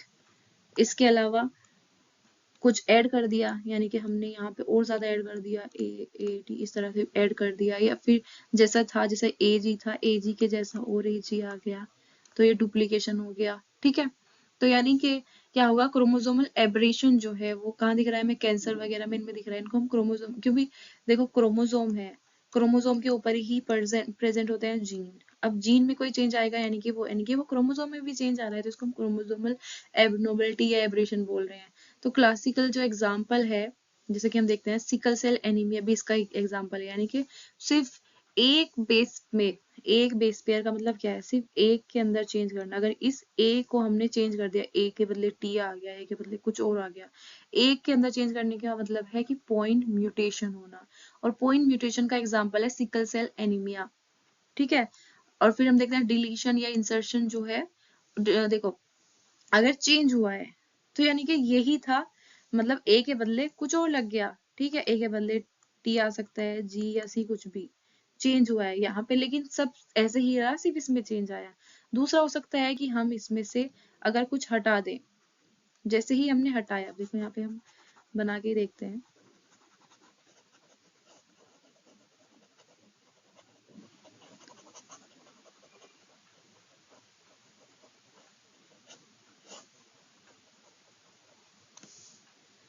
अब देखो एक तो ये होगा जैसे कि हमने ऐसे ही normally A B C D कुछ ऐसे ले रहे हैं, ठीक है। तो सबसे पहले हम देखते हैं डिलीशन। डिलीशन में यानी कि ये बी वाला हटा दिया, तो यानी कि कैसा आ गया, ए सी डी रह गया, ये डिलीशन हो गया। तो यानी कि पहले जो कोडोन थे, कोडोन के साथ ट्रिपलेट होता है इस तरह से, तो जब ये बी हट गया तो यानी कि फ्रेम शिफ्ट हो गया, इसके आगे भी और होंगे, ठीक है। और इंसर्शन का मतलब क्या है, जैसे कि ये ए ABCD था, यहाँ पे कुछ इंसर्ट कर दिया, यानी कि यहाँ पे हम E ले आए, ठीक है। सो यानी कि अब क्या बनेगा, AEBCD। तो यानी कि पहले हम इस तरह से पढ़ रहे थे 3 का, लेकिन अब 3 का इस तरह ना पढ़ के अब हम B तक पढ़ेंगे, ठीक है। तो यहाँ पे देखो फ्रेम ना शिफ्ट हो गया, अब यहाँ पर ABC इस तरह पढ़ा जाना था, लेकिन अब यहाँ पे ACD, यानी कि पीछे अगर कोई और होगा तो उनकी भी पेयरिंग जो है, पहले यहाँ पे D के साथ जो है DEF होगा, ठीक है, G होगा, फिर G अलग वाले के साथ पढ़ा जा रहा है GHI, लेकिन यहाँ पे अब देखो D के साथ ये इसको कट किया तो D तक ही आ गया। ये नया जो दूसरा कोडोन है वो कैसे होगा, EFG इस तरह से बनेगा, और जो HI है HI इसके साथ बाकी कोई आगे होगा। तो यहाँ पे देखो शिफ्ट हो गया, शिफ्टिंग दिख रही है ना हमें फ्रेम की। और ऐसे ही जब इंसर्ट करेंगे, इंसर्शन में भी जब हमने इंसर्ट कर दिया, पहले ABC और DEF इस तरह होगा, लेकिन जब ये E आ गया तो AEB हो गया, और जो ये C था ये खाली रह गया, अब ये C जो है इसके साथ बनाएगा, यानी कि CDE। अब ये F को छोड़ देगा तो F कोई आगे GH के साथ चला जाएगा, जबकि यहाँ पे पहले GHI होगा, फिर यहाँ पे ये I अलग रह जाएगा।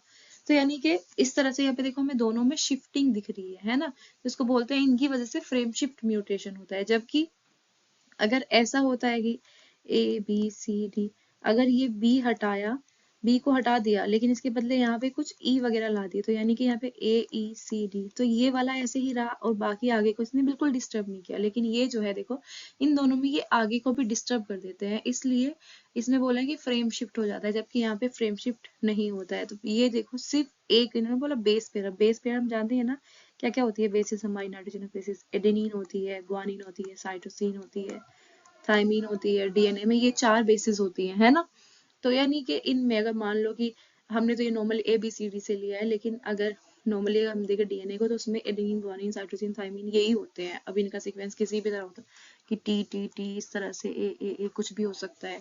तो यानी कि इनमें से एक के बदले कुछ और आ जाए, C के बदले यहाँ पे A आ जाए, या G आ जाए, या T आ जाए, तो चेंज होने के उसको बोलते हैं, सिर्फ एक सिंगल पेयर बेस पेयर में चेंज आने की वजह से क्या होगा, पॉइंट म्यूटेशन होगा। पॉइंट म्यूटेशन का एग्जांपल यहाँ पे सिकल सेल एनीमिया है, ठीक है। तो अभी इसको भी हम आगे देखेंगे। तो म्यूटेशन जो है, म्यूटेशन होने का रीजन केमिकल्स भी हो सकते हैं, फिजिकल फैक्टर भी हो सकते हैं, स्ट्रेस लेते हैं उससे भी म्यूटेशन हो जाता है, और यूवी रेडिएशन जो होती है वो भी म्यूटेशन कॉज करती है, और जो भी म्यूटेशन कॉज करते हैं उनको हम म्यूटेशन बोलते हैं, ठीक है। अब देखते हैं हम जेनेटिक डिसऑर्डर्स के बारे में, ठीक है। पेडिग्री एनालिसिस, यहाँ पर हम देखते हैं पेडिग्री एनालिसिस में हम जानने की कोशिश करते हैं कि भाई किसके फादर या उनके मतलब, इससे हम पूरी फैमिली ट्री को देखते हैं, एक तरीके से फैमिली ट्री के थ्रू हम जानने की कोशिश करते हैं किसी भी ट्रेट को या किसी बीमारी को। तो ह्यूमन सोसाइटी में, क्योंकि देखो क्या होता है हमारे अंदर जो होता है नॉर्मली जो है प्लांट्स वगैरह उनमें हम क्रॉस करा के पता लगा लेते हैं, लेकिन मेंडल का जो वर्क था ना वो ह्यूमन पर मतलब स्टडी ऐसे नहीं किया था। मेंडल वर्क जो है वो डायरेक्टली ऐसे तो नहीं पढ़ा जा सकता हमारे अंदर, जैसे कि आगे की जनरेशन, तो हम पीछे का जाके देखते हैं, एक तरीके से बैकवर्ड जाने की कोशिश करते हैं, है ना। तो यानी कि डिसऑर्डर जो होते हैं, डिसऑर्डर भी इनहेरिटेड होते हैं। ये आइडिया देखा गया ह्यूमन सोसाइटी में, तो ये किसके बेसिस पे देखा गया, तो यहाँ पर मेंडल की डिस्कवरी के बाद जो है उस पैटर्न को ह्यूमन बीइंग में भी देखने के लिए, तो जो कंट्रोल क्रॉसेस और ये परफॉर्म जो होते हैं पी प्लांट में जो हुआ और अदर ऑर्गेनिज्म में हुआ, ये ह्यूमन में करना तो नहीं पॉसिबल है। ह्यूमन में हम इस तरह से क्रॉस करके नहीं स्टडी कर सकते। तो ह्यूमन में जो है फैमिली हिस्ट्री की हिस्ट्री को देखने की कोशिश करते हैं, और उससे इनहेरिटेंस को देखते हैं कि भाई वो ट्रेट किस तरह से आई है ना। जबकि देखो हम प्लांट्स में था, हमने क्रॉस करा के देखा किस तरह से, लेकिन ह्यूमन बीइंग में हम इस तरह से नहीं करा सकते। हम पीछे जाते हैं, हिस्ट्री देखने की कोशिश करते हैं, और उसके बेसिस पर हम पता लगाते हैं कि ये जो ट्रेट है वो इस तरह से इस जनरेशन में इस तरह से आया है। तो यही है कि जब क्या करते हैं, analysis of traits in several generation of family में किसी ट्रेट को हम सेवरल जनरेशन तक एनालाइज करते हैं, तो इसको बोलते हैं पेडिग्री एनालिसिस। तो पेडिग्री एनालिसिस में जो है किसी पार्टिकुलर ट्रेट को उसका हम इनहेरिटेंस देखते हैं, एंड रिप्रेजेंट करते हैं उसको फैमिली ट्री की तरह ओवर जनरेशन तक। तो in human genetics pedigree study provide strong tool which is utilize to trace the. अब पेडिग्री एनालाइज का हम यूज करते हैं डिजीजेस और एबनॉर्मलिटी को ट्रेस करने के लिए। कोई स्पेसिफिक डिजीज है उसको देखने के लिए कि भाई ये फैमिली में किसको था या किसको नहीं था, इस तरह से हम पता लगा सकते हैं कि वो भाई ऑटोसोमल है या वो एक्स लिंक्ड है या वो कैसा है। ठीक है, तो अभी हम यही सब इसमें देखेंगे कि क्रोमोसोम में जो है डीएनए जो है, अब देखो डीएनए जो है वो जेनेटिक इन्फॉर्मेशन लेके आता है। तो यानी कि वन जनरेशन से अदर जनरेशन में तो गया है, ठीक है चीज। तो हाउएवर जो चेंज और अल्टरेशन जो हुई होंगी ओकेजनली, तो वो जो है उसे हम म्यूटेशन बोलते हैं। ठीक है, हमने ये देख लिया नंबर ऑफ डिसऑर्डर जो है ह्यूमन बीइंग में, वो इनहेरिटेंस और मतलब इन म्यूटेशन वगैरह की वजह से हमारे अंदर भी बहुत चीजें मतलब मिलती है। अब देखो आगे हम देखेंगे। देखो सबसे इंपॉर्टेंट यहाँ पे क्या चीज हुई, देखो हमें पता लगा कि देखो पेडिग्री एनालिसिस क्या है, किस लिए किया जाता है, इसमें हमें इतना जानने की जरूरत है कि भाई नॉर्मली हम प्लांट्स वगैरह पे तो क्रॉस करा के देख लेते हैं, लेकिन हम अपने अंदर अगर ह्यूमन बीइंग में स्टडी करना हो किसी ट्रेट को, तो उसको हम हिस्ट्री के बेसिस पर देखते हैं कि जैसा मैं हूँ, मेरे फादर के फादर, मेरी मदर, मदर की फैमिली, इस तरह से हम हिस्ट्री में जाते हैं। तो यहाँ पर हम डायरेक्टली ऐसे नहीं कर सकते जैसे प्लांट्स वगैरह में करते हैं। अब देखो यहाँ पर कुछ सिंबल्स हैं जिनको हमें याद करना है कि मेल में जो है कि स्क्वायर टाइप जो होता है पेडिग्री एनालिसिस में, जो है जो ट्री होगा उसमें स्क्वायर से डिनोट करेंगे मेल को और सर्किल से फीमेल को, और अगर ये इस तरह से है तो ये अनस्पेसिफाइड है, और अगर ये डॉटेड या फिर इस तरह से कलर वगैरह कुछ किया है, डॉटेड वगैरह दिखाते हैं ब्लैक एंड व्हाइट में, तो ये अफेक्टेड है, यानी कि इनमें कोई बीमारी है जिस चीज के लिए हम पढ़ने की कोशिश कर रहे हैं। और जब इस तरह से इनके बीच में एक सीधी लाइन हॉरिजॉन्टल लाइन आती है, इसको मेटिंग से डिनोट किया है। और डबल यानी कि ये क्लोजली जो है रिलेटिव्स में कर रहे हैं, है ना। और इस तरह से जब इनके बीच में लाइन आई और फिर यहाँ पे एक वर्टिकल लाइन बनाई और फिर उसमें जो आगे जो दिखाए हैं, तो यानी कि ये तो है पेरेंट्स और ये इनके बच्चे दिखाए हैं। ठीक है, इसके अलावा अगर नॉर्मल पेरेंट है और फिर इस तरह से बच्चे में कुछ ये दिख रहा है, ये अफेक्टेड यानी कि नॉर्मल पेरेंट्स का कोई डिजीज वाला जो है वो बच्चा है। और ये यानी कि देखो इस तरह से ही बनाया है, वही बना दिया फिर से, ये अनस्पेसिफाइड बताया है। ठीक है, तो सिंबल देख लिया आपने। अब हम देखेंगे इसमें डिसऑर्डर्स का। तो जेनेटिक डिसऑर्डर्स जो है वो दो तरह के देखो कैटेगरीज में लिए गए हैं। ठीक है, डिसऑर्डर्स दो तरह के होंगे, एक तो ऐसे जो मेंडलियन डिसऑर्डर्स हैं और दूसरे क्रोमोसोमल डिसऑर्डर्स है, और यही अब हम देखने वाले हैं। ठीक है, मेंडलियन डिसऑर्डर जो है वो म्यूटेशन वगैरह की वजह से, सिंगल जीन की वजह से हुआ है। तो ये डिसऑर्डर जो है ऑफस्प्रिंग में जाएंगे same line as we study in principle of inheritance. जैसे इनहेरिटेंस में था ना कि पेरेंट्स से इस तरह से जा रहा है, ठीक है, तो बिल्कुल इस तरह से ही जाएंगे, उन्हें मेंडलियन इसीलिए बोला है। तो ये पैटर्न जो है इनहेरिटेंस का Mendelian can be trace in family by pedigree, तो ये हम पेडिग्री से पता लगा सकते हैं। तो पेडिग्री में कौन कौन से एग्जांपल है देखो, haemophilia, cystic fibrosis, sickle cell anaemia, colour blindness, phenylketonuria, thalassaemia. तो मेंडलियन डिसऑर्डर देखो खास बात यह है कि इसमें कोई तो जो है वो कैसा होता है, डोमिनेंट होता है, और कोई रिसेसिव होगा। ठीक है, तो पेडिग्री से हम देख लेंगे इजीली इसके बारे में भी। अब देखो ये तो पता लगा, लेकिन यहाँ पे हमें क्वेश्चन दिए जाते हैं। अब देखो यहाँ पर कैसे हम पहचानेंगे। अब अगर ये देखो कोई, देखते हैं हम नीचे से ही देखते हैं, नॉर्मली यहाँ पर हमें ये प्रोजेनी दिख रही है, देखो सर्किल यानी कि फीमेल, ठीक है, और ये हो गए मेल। अब यहाँ पर देखो ऊपर क्या दिख रहा है, ऊपर से आ रहा है यहाँ से, जिससे ये मतलब ये इनके पेरेंट्स हैं, यानी कि कोई ट्रेट है, इसके पेरेंट्स में भी है, इसमें भी है, फिर पेरेंट्स के भी जब हम देखते हैं पेरेंट्स में भी है, यानी कि अगर कोई ट्रेट पेरेंट्स में भी दिख रहा है और वो उनके बच्चों में भी दिख रहा है। और ये इस पेरेंट देखो यहाँ पर, तो हमें देखो ये बच्चे में था, इसके पेरेंट में भी था, इसके भी पेरेंट्स में था। अब ये तो पता, यहाँ देखें तो हम फीमेल फीमेल फीमेल दिख रहा है, लेकिन यहाँ पर देखो मेल को भी आ रहा है, इसका मतलब यानी कि कोई ये स्पेसिफाइड नहीं है, ये ऐसा नहीं, ये ऑटोजोमल हुआ। ऑटोजोमल कैसे पता लगा कि इसमें कोई फर्क नहीं, ऐसे कुछ दिख नहीं रहा है कि भाई ये फीमेल से आ, किस मेल में भी आ रहा है और फीमेल में भी आ रहा है, तो इस तरह से ये ऑटोजोमल है, इसमें ये सेक्स लिंक नहीं दिख रहा हमें। और दूसरी चीज ये क्या है कि इनके पेरेंट्स में दिख रहा है और फिर बच्चों में दिख रहा है, यानी कि डोमिनेंट है। अगर ये ऐसा होता कि पेरेंट्स में दिखाई ना देता और बच्चों में दिख रहा है, इसका मतलब है कि वो छुपा हुआ था और फिर अचानक से दिखा।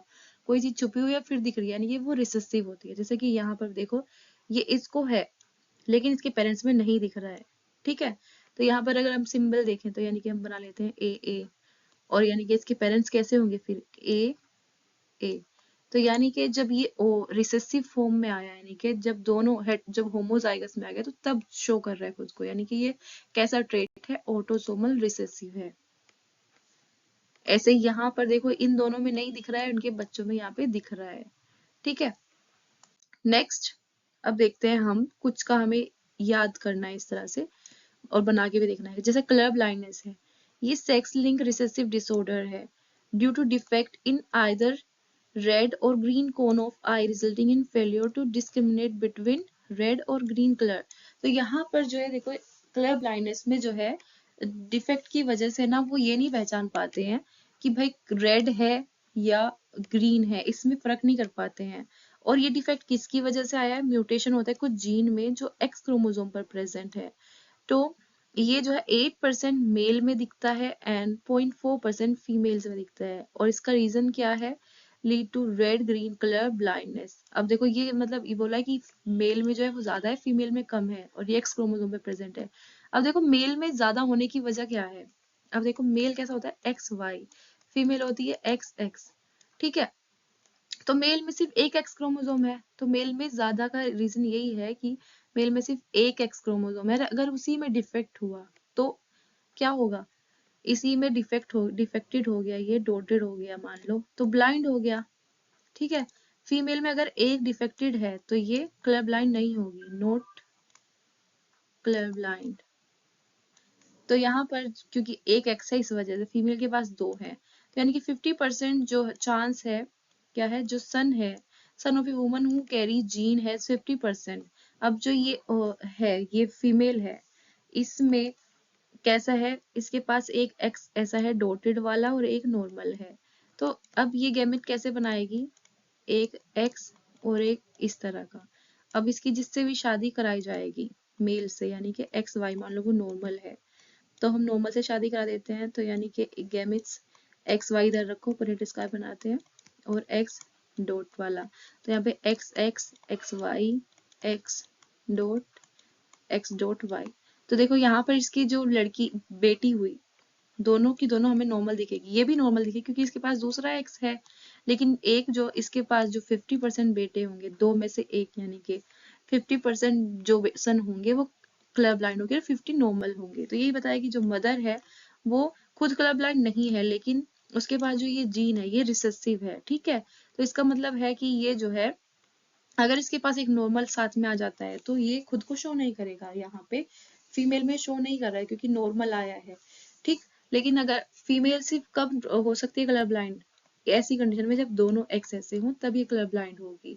और अगर एक ऐसा है एक ऐसा है तो ये कैरियर रहेगी और खुद नॉर्मल रहेगी, ठीक है।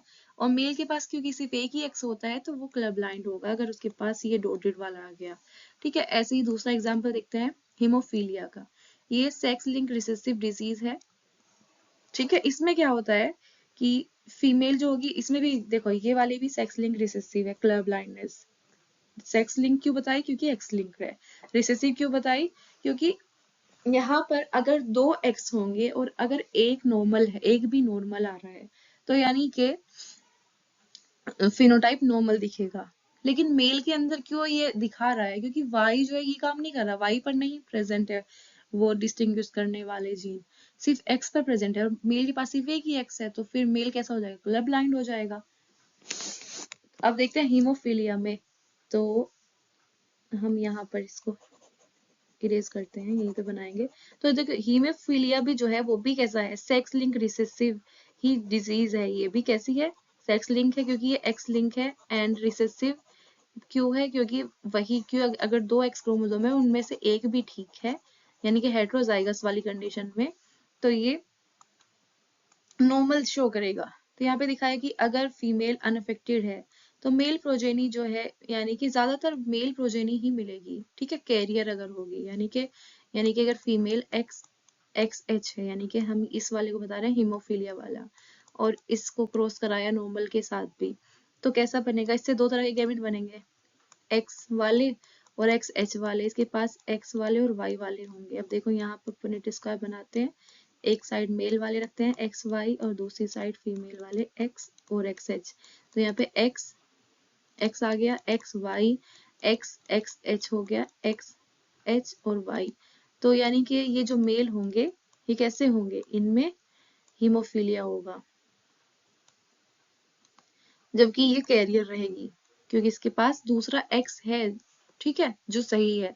तो यहाँ पे सिंगल प्रोटीन जो है, अब यहाँ पे ये डिजीज किसकी वजह से हुई है, क्योंकि सिंगल प्रोटीन में कुछ चेंज हुआ है, यानी कि बोला single protein that is a part of cascade, यानी कि हमारे अंदर जो होती है, जब क्लोटिंग होती है ब्लड की, अगर उसमें एक प्रोटीन अफेक्ट हो गई और उसकी वजह से ब्लड क्लोटिंग नहीं हो पाती, और जब जरा सा भी कट लगता है तो नॉन स्टॉप ब्लीडिंग शुरू हो जाती है, यहाँ पे दिया ना नॉन स्टॉप ब्लीडिंग हो जाती है।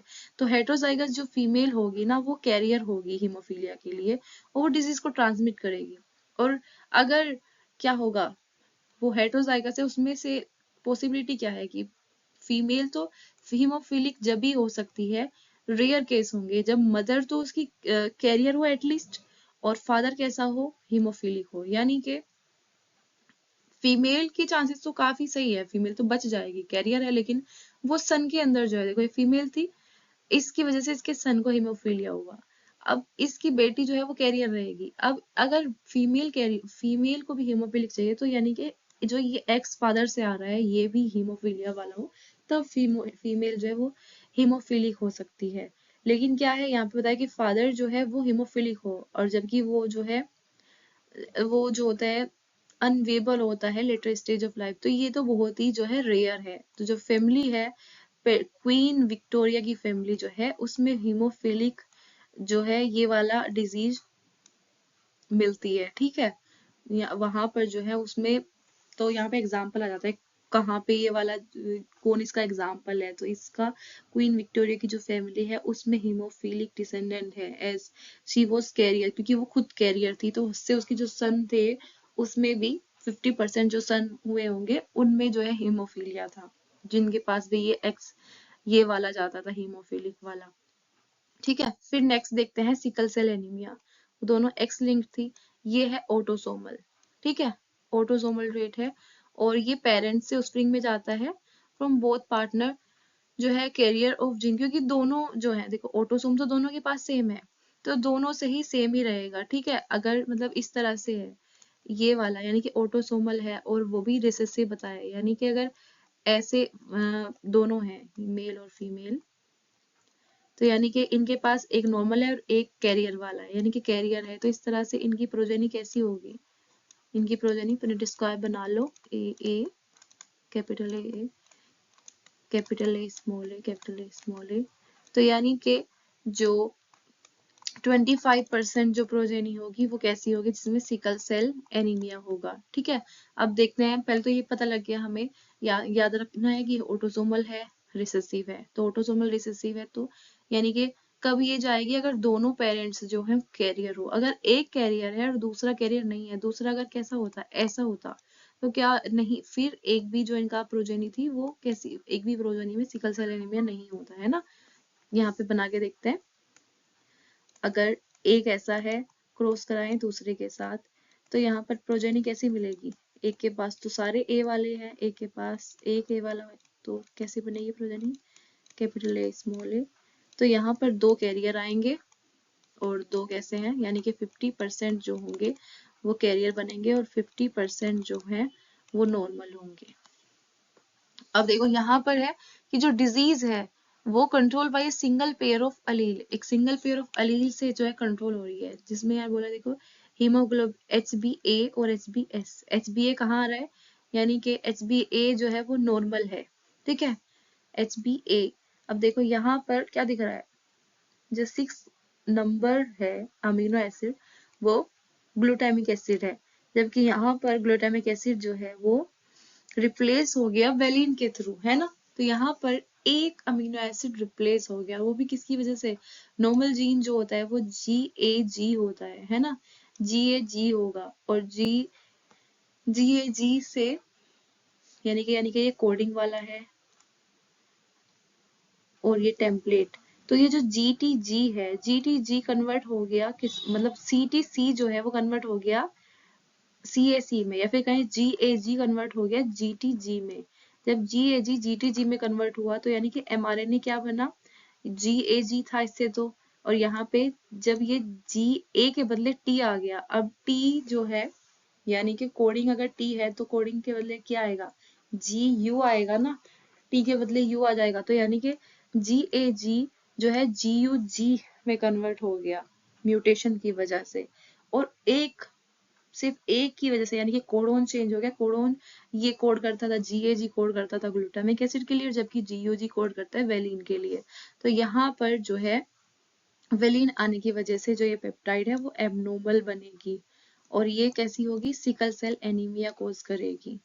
सिकल सेल्स का मतलब क्या होता है, नॉर्मल जो सेल होती है वो हमें पता ही है कैसी होती है, बाई कॉनकेव होती है ना, और जबकि यहाँ पर जो सिकल ऐसी वाली शेप बन रही है। तो इसकी वजह से क्या होगा, ये हीमोग्लोबिन ले जाने में ये दिक्कत करेगी, ये नॉर्मली हीमोग्लोबिन लेके जा रही थी। तो यहाँ पर देखो क्या हुआ, out of 3 possible genotype only homozygous.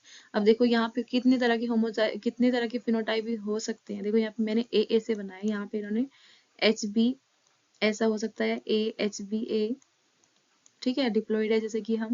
दूसरा हो सकता है HBA HBS, और तीसरा हो सकता है HBA वो HBS। तो जो ये, क्योंकि ये क्या है, रिसेसिव है, तो जो HBS वाला होगा ये शो करेगा सिकल सेल एनीमिया, ठीक है। तो यही बता रहे हैं कि जो अलील होते हैं यहाँ पे HBA और HBS वाली है ना, ये कंट्रोल कर रही है इसको।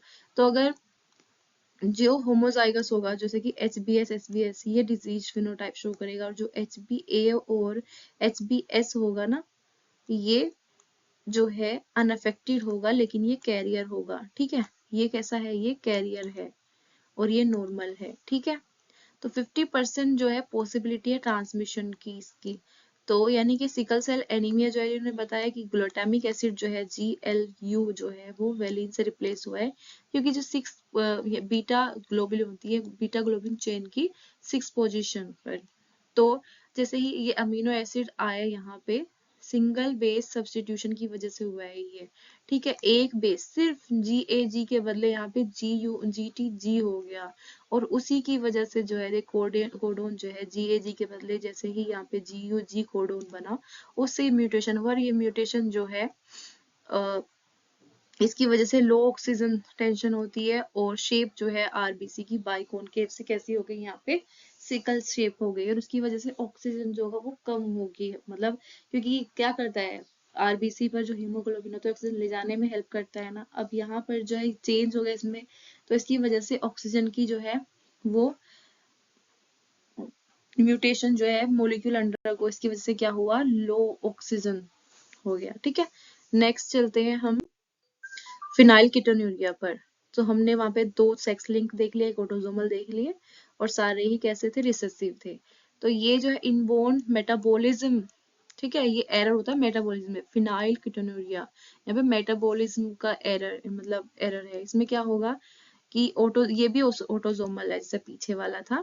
इसमें जो है अफेक्टेड इंडिविजुअल जो है उसके अंदर क्या होता है कि जो एंजाइम प्रेजेंट नहीं होता, जो क्या काम करता है, फिनाइल एलेनिन को, जैसे फिनाइल एलेनिन है उसको टायरोसिन में कन्वर्ट करने का एक एंजाइम होता है, और जो डिजीज वाले होंगे उनके पास वो एंजाइम नहीं होगा, ठीक है, यहाँ पे वो एंजाइम नहीं होगा। तो यहाँ पे ये एंजाइम अगर नहीं होगा तो ये फिनाइल एलेनिन टायरोसिन में कन्वर्ट नहीं हो पाएगी। तो अगर फिनाइल एलेनिन कन्वर्ट नहीं हुई तो ये एक्युमुलेट हो जाएगी और फिनाइल पायरुविक एसिड में कन्वर्ट हो जाएगी। जब ये इसमें कन्वर्ट नहीं होगी तो इससे क्या बनेगा, इससे बनेगा फिनाइल पायरुविक एसिड। और ये फिनाइल पायरुविक एसिड क्या करता है, और इसके डेरिवेटिव्स ये यूरिन में निकलेगा, और इसकी वजह से जो है, मतलब बिकॉज ये यूरिन से निकल के चला जाएगा रीजन, और साथ ही साथ जो है ब्रेन भी जो है वो कमजोर हो जाएगा। क्योंकि इसके एक्युमुलेशन से क्या होगा, मेंटल रिटार्डेशन होगी और ये जो यूरिन से निकलेगा तो इसे बोलते हैं फिनाइल कीटोन्यूरिया। इसीलिए बोला कि फिनाइल पायरुवेट एसिड ये यूरिन में निकल रहा है, ठीक है। और यहाँ पर क्या हो रहा है, फिनाइल एलेनिन जो है वो टायरोसिन में कन्वर्ट नहीं हो पा रहा है, क्योंकि जो एंजाइम था वो एंजाइम इनमें प्रेजेंट नहीं होता। जो जिसमें भी मान लो ये ऑटोजोमल है तो यानी कि जो ऐसे वाले होंगे कैपिटल कैपिटल वाले, उसके अंदर तो एंजाइम प्रेजेंट है, वो मस्त काम कर रहा है। अब ये वाला है क्योंकि ये रिसेसिव है, मैंने बताया ना ऑटोजोमल रिसेसिव, तो इसमें भी काम कर रहा है। लेकिन जब ये वाला होगा इसके पास एंजाइम नहीं होगा, इनके पास एंजाइम होगा, इसके पास भी होगा, इसके पास भी होगा, ठीक है। फिर आते हैं हम थैलेसीमिया पर। ये भी कैसी है, autosome link recessive blood disease है, ठीक है। इसमें क्या होगा, ये भी पेरेंट से ऑफस्प्रिंग में जाएगी जब दोनों पार्टनर कैसे हो, कैरियर हो तभी। मतलब अभी तक जो भी हम देख रहे हैं ना वो ऐसे ही है, कैरियर की वजह से हो रहा है, ठीक है। तो अब देखो इसमें जो डिफेक्ट है वो किसकी वजह से है, यहाँ पे डिलीशन या म्यूटेशन हो जाता है। और जो ग्लोबिन होती है, हीमोग्लोबिन का जो ग्लोबिन की चेन होती है, अल्फा बीटा चेन होती है जो हीमोग्लोबिन बनाती है, उसमें क्या होगा, उसके फॉर्मेशन की जो रेट होती है, उसकी सिंथेसिस की रेट वो कम हो जाती है। And this cause formation of abnormal haemoglobin. यहाँ पर हीमोग्लोबिन का मोलिक्यूल जो है वो एबनॉर्मल बनेगा। अगर हीमोग्लोबिन कम हुआ तो क्या होगा, यानी कि खून की कमी, यानी कि एनीमिया होता है, एनीमिया कॉज करता है, ठीक है। और थैलेसीमिया जो है उसको ना कौन सी ग्लोबुलिन चेन में दिक्कत, कौन सी अफेक्टेड है, अल्फा है तो अल्फा थैलेसीमिया बोलेंगे, यानी कि अल्फा में अल्फा अफेक्टेड है। अगर बीटा अफेक्टेड है तो उसको बीटा बोलेंगे, बीटा थैलेसीमिया। तो अल्फा जो है वो कौन सा जीन कंट्रोल करता है, अल्फा को HbA एंड HB2 कंट्रोल करता है, ठीक है, जो कि 16 क्रोमोसोम पर प्रेजेंट है। 16 नंबर ऑफ क्रोमोसोम, मतलब जो क्रोमोसोम नंबर 16 है ना हमारे अंदर, जो क्रोमोसोम है जो 16 वाला है, उसमें जो प्रेजेंट है HbA HB2 जीन जो लिंक्ड है आपस में, वो कंट्रोल करता है अल्फा थैलेसीमिया को, ठीक है। और जैसे ही इसमें म्यूटेशन होगा या कोई डिलीशन होगा तो क्या होगा, अफेक्टेड हो गया और अल्फा ग्लोबिन जीन जो है उसमें दिक्कत आएगी। ऐसे ही बीटा थैलेसीमिया जो है, मतलब जैसे ही जीन में दिक्कत होगी तो हमें अल्फा थैलेसीमिया दिखेगा। और बीटा वाला जो कंट्रोल होता है वो किससे होता है, HBB, जो कि क्रोमोसोम नंबर 11 पे होता है। देखो A वाला जो है वो 16 पर है और B वाला 11 पे है, जिसको बोलते हैं HBB जीन होता है। और ये सिंगल जीन है, वहां पर जो है वो 2 लिंक्ड जीन थे। तो यानी कि अगर दोनों पेरेंट्स से ऐसा ही आया म्यूटेशन वाला, तो यानी कि क्या होगा, थैलेसीमिया होगा। तो thalassaemia differ from sickle cell, ये सिकल सेल से कैसा अलग होता है, क्वांटिटेटिव प्रॉब्लम है, synthesis too few globin molecule while the latter is qualitative problem. तो थैलेसीमिया जो है, इन्होंने बोला कि thalassaemia differ from sickle cell anaemia, कैसे कि जो थैलेसीमिया है वो क्वांटिटेटिव प्रॉब्लम है, जबकि जो दूसरे वाला है एनीमिया है वो क्वालिटेटिव प्रॉब्लम है। क्योंकि एनीमिया यहाँ पे क्या था, सिकल सेल एनीमिया में क्या हो रहा था, वहां पे वो चेंज, उसमें चेंज आया और उसकी वजह से जो है उसकी क्वालिटी चेंज हो गई, ग्लूटामिक एसिड के बदले वेलिन आ गया है ना, तो वो क्वालिटेटिव हुई। और यहाँ पे क्वांटिटी वाला फर्क पड़ता है। अब आते हैं हम क्रोमोसोमल डिसऑर्डर पर। तो वो सब हम देख रहे थे मेंडलियन। तो क्रोमोसोमल डिसऑर्डर जो है वो या तो किसकी वजह से होते हैं, या तो एब्सेंस या फिर excess of abnormal arrangement of one और मोर क्रोमोसोम। तो यानी कि यहाँ पर या तो बढ़ने की वजह से, ज्यादा की वजह से, या कम की वजह से, ठीक है। तो क्या होता है, अब देखो जब सेग्रीगेशन होता है क्रोमोसोम का, ठीक है, सेल साइकिल में, तो अगर सेग्रीगेशन में किधर एक तरफ क्या हो कि टूटे ही ना, मतलब मियोसिस 2 में ऐसा हो कि मियोसिस, जैसे कि हम देखते हैं यहाँ पर, जैसे ही G2 में हम आते हैं तो इस तरह से ये सिस्टर क्रोमेटिड बन गई। अब यहाँ पर एनाफेज जब होगी तो हमें कैसा मिलेगा, ये हम मियोसिस 1 पे चले जाते हैं। मियोसिस 1 में ये दोनों अलग हो जाएंगे, ये होमोलोगस है ना, तो एक में इस तरह से साथ आ गए ये और दूसरे में इस तरह से साथ आ गए हैं। और फिर इसके बाद मियोसिस 2 होगी तो यानी कि इस तरह से अलग अलग में चले गए हैं, ठीक है। लेकिन अगर कुछ नॉर्मल ही ना हो, ये ऐसा तो नॉर्मल वाला केस है। अगर एबनॉर्मल केस है तो यहाँ पर ये अलग ना हो, ठीक है, और ये एक में ही चले गए हो, एक के अंदर ही चले गए हो दोनों, ठीक है। इस वाले में तो नॉर्मल हो गया, या ऐसा अब सेल बनेगी, एक में तो ये दोनों चले गए, एक के अंदर नहीं गए, ठीक है। ऐसे ही एक के अंदर यहाँ पे ये नॉर्मली ऐसे ही चले गए, नॉर्मल हो रहा है, ठीक। तो यानी कि एक के पास ये वाला क्रोमोसोम नंबर मान लो ये 1 था, ठीक है, 1 वाला नहीं है, और एक के पास 1 वाला है, और 1 वाले के भी 2 हैं, यानी कि एक के पास ना होना और एक के पास होना, और ये तो नॉर्मल है। तो यानी कि इनकी वजह से क्या हो रहा है, ये क्रोमोसोमल डिसऑर्डर हो रहे हैं, है ना।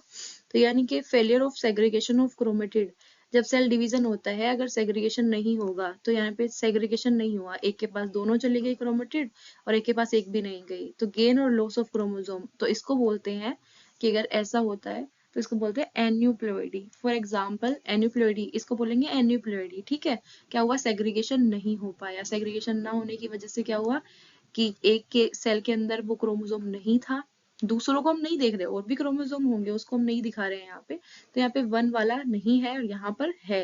तो यानी कि अगर सेग्रीगेशन नहीं हुआ तो इसकी वजह से क्या होगा, या तो गेन होगा या लॉस होगा, तो इसको हम बोलेंगे एन्यूप्लॉइडी। तो इसका एग्जाम्पल है जैसे कि डाउन सिंड्रोम, ठीक है, डाउन सिंड्रोम इसका एग्जाम्पल है, जिसमें एक्स्ट्रा जो है एक्स्ट्रा कॉपी आ जाती है 21 वाले की, ठीक है, जैसे कि 21 वाला था उसके पास एक एक्स्ट्रा आ गई, ठीक है।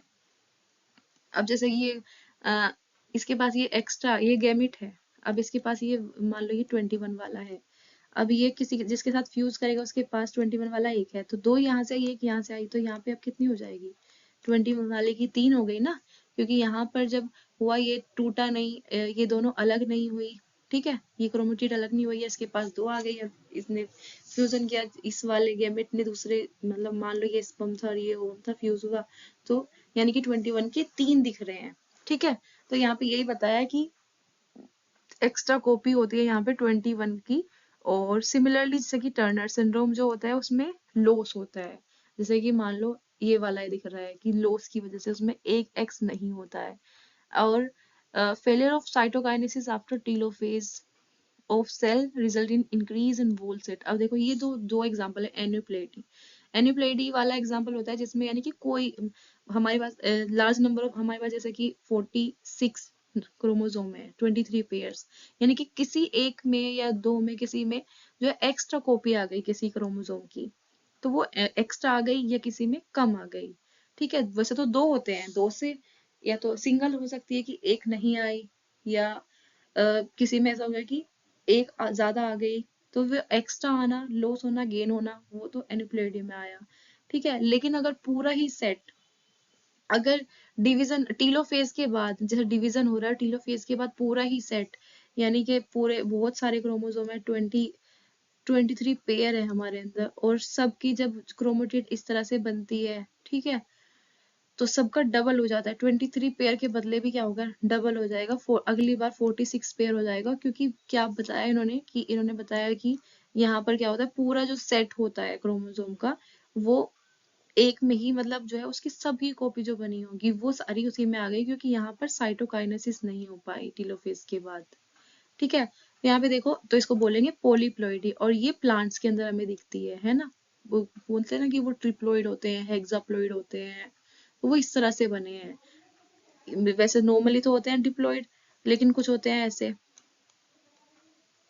क्वाड्रिप्लॉइड हो गए या फिर हेक्साप्लॉइड हो गए, इस तरह से, तो वो पॉलीप्लॉइड ही है, ठीक है। वहां पे पूरा सेट जो है, पूरे सेट सब जब डबल हुए थे तो वो अलग नहीं हो पाए, ऐसे तो उनमें साइटोकाइनेसिस नहीं हुई। तो टोटल नंबर ऑफ क्रोमोसोम जो है ह्यूमन में 46 है, तो 22 पेयर जो है ऑटोसोम है, 1 पेयर सेक्स क्रोमोसोम है, तो रेयरली और आइदर एडिशनल कॉपी जो है क्रोमोसोम की जो है इंडिविजुअल में लेक, ऐसा हो सकता है कि एक पेयर, तो one of any one pair, यानी कि उनमें से एक आधे का जो है कम हो गया, या सिचुएशन जिसमें किसी में क्या हो, लैक हो, ट्राइसोमी या मोनोसोमी। अब ट्राइसोमी उसे बोलेंगे कि जिसमें किसी पेयर में एक एक्स्ट्रा क्रोमोसोम ऐड हो गया, जैसे ये 21 वाला, इसे ट्राइसोमी बोल देंगे, क्योंकि यहाँ पे नॉर्मली हमारे अंदर कैसा होता है,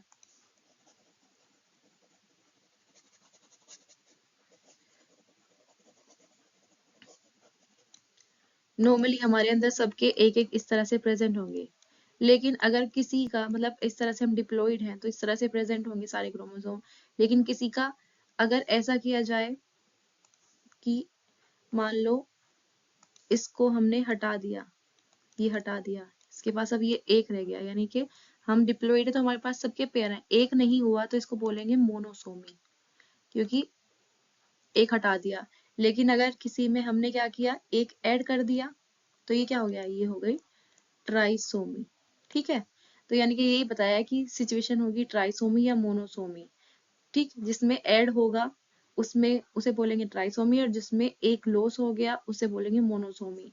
तो अब देखो जो एग्जाम्पल था यहाँ पर बताया ना कि डाउन सिंड्रोम, डाउन सिंड्रोम जो है और टर्नर सिंड्रोम और क्लेनीफेल्टर, ये सब हम देखने वाले हैं अभी आगे। ठीक है, अभी आगे हम देखेंगे कौन सा क्या है। ये डाउन सिंड्रोम जो है 21 जो है, हमारे अंदर जितने भी क्रोमोसोम है सबके दो दो होती है। ठीक है, लेकिन इसके पास जो है ये तीन, अगर तीन क्रोमोसोम हो गए इस तरह से, देखो यहाँ पर सब दो दो दो दो दो दो, कहाँ पे तीन दिख रहा है, नॉर्मली हमारे पास सब में दो है, लेकिन यहाँ पर 21 वाला जो है इसके पास हमें तीन क्रोमोसोम दिख रहे हैं, तो यानी कि इसको बोलेंगे ये है ट्राइसोमी। तो यहाँ पर जो है जेनेटिक डिसऑर्डर है, ये एडिशनल कॉपी होती है क्रोमोसोम नंबर 21 की। वैसे तो सबकी दो दो होती है, लेकिन यहाँ पे एक एडिशनल कॉपी है, और ये जो है किसने डिस्क्राइब किया था, लैंगडोन ने, लैंगडोन डाउन ने।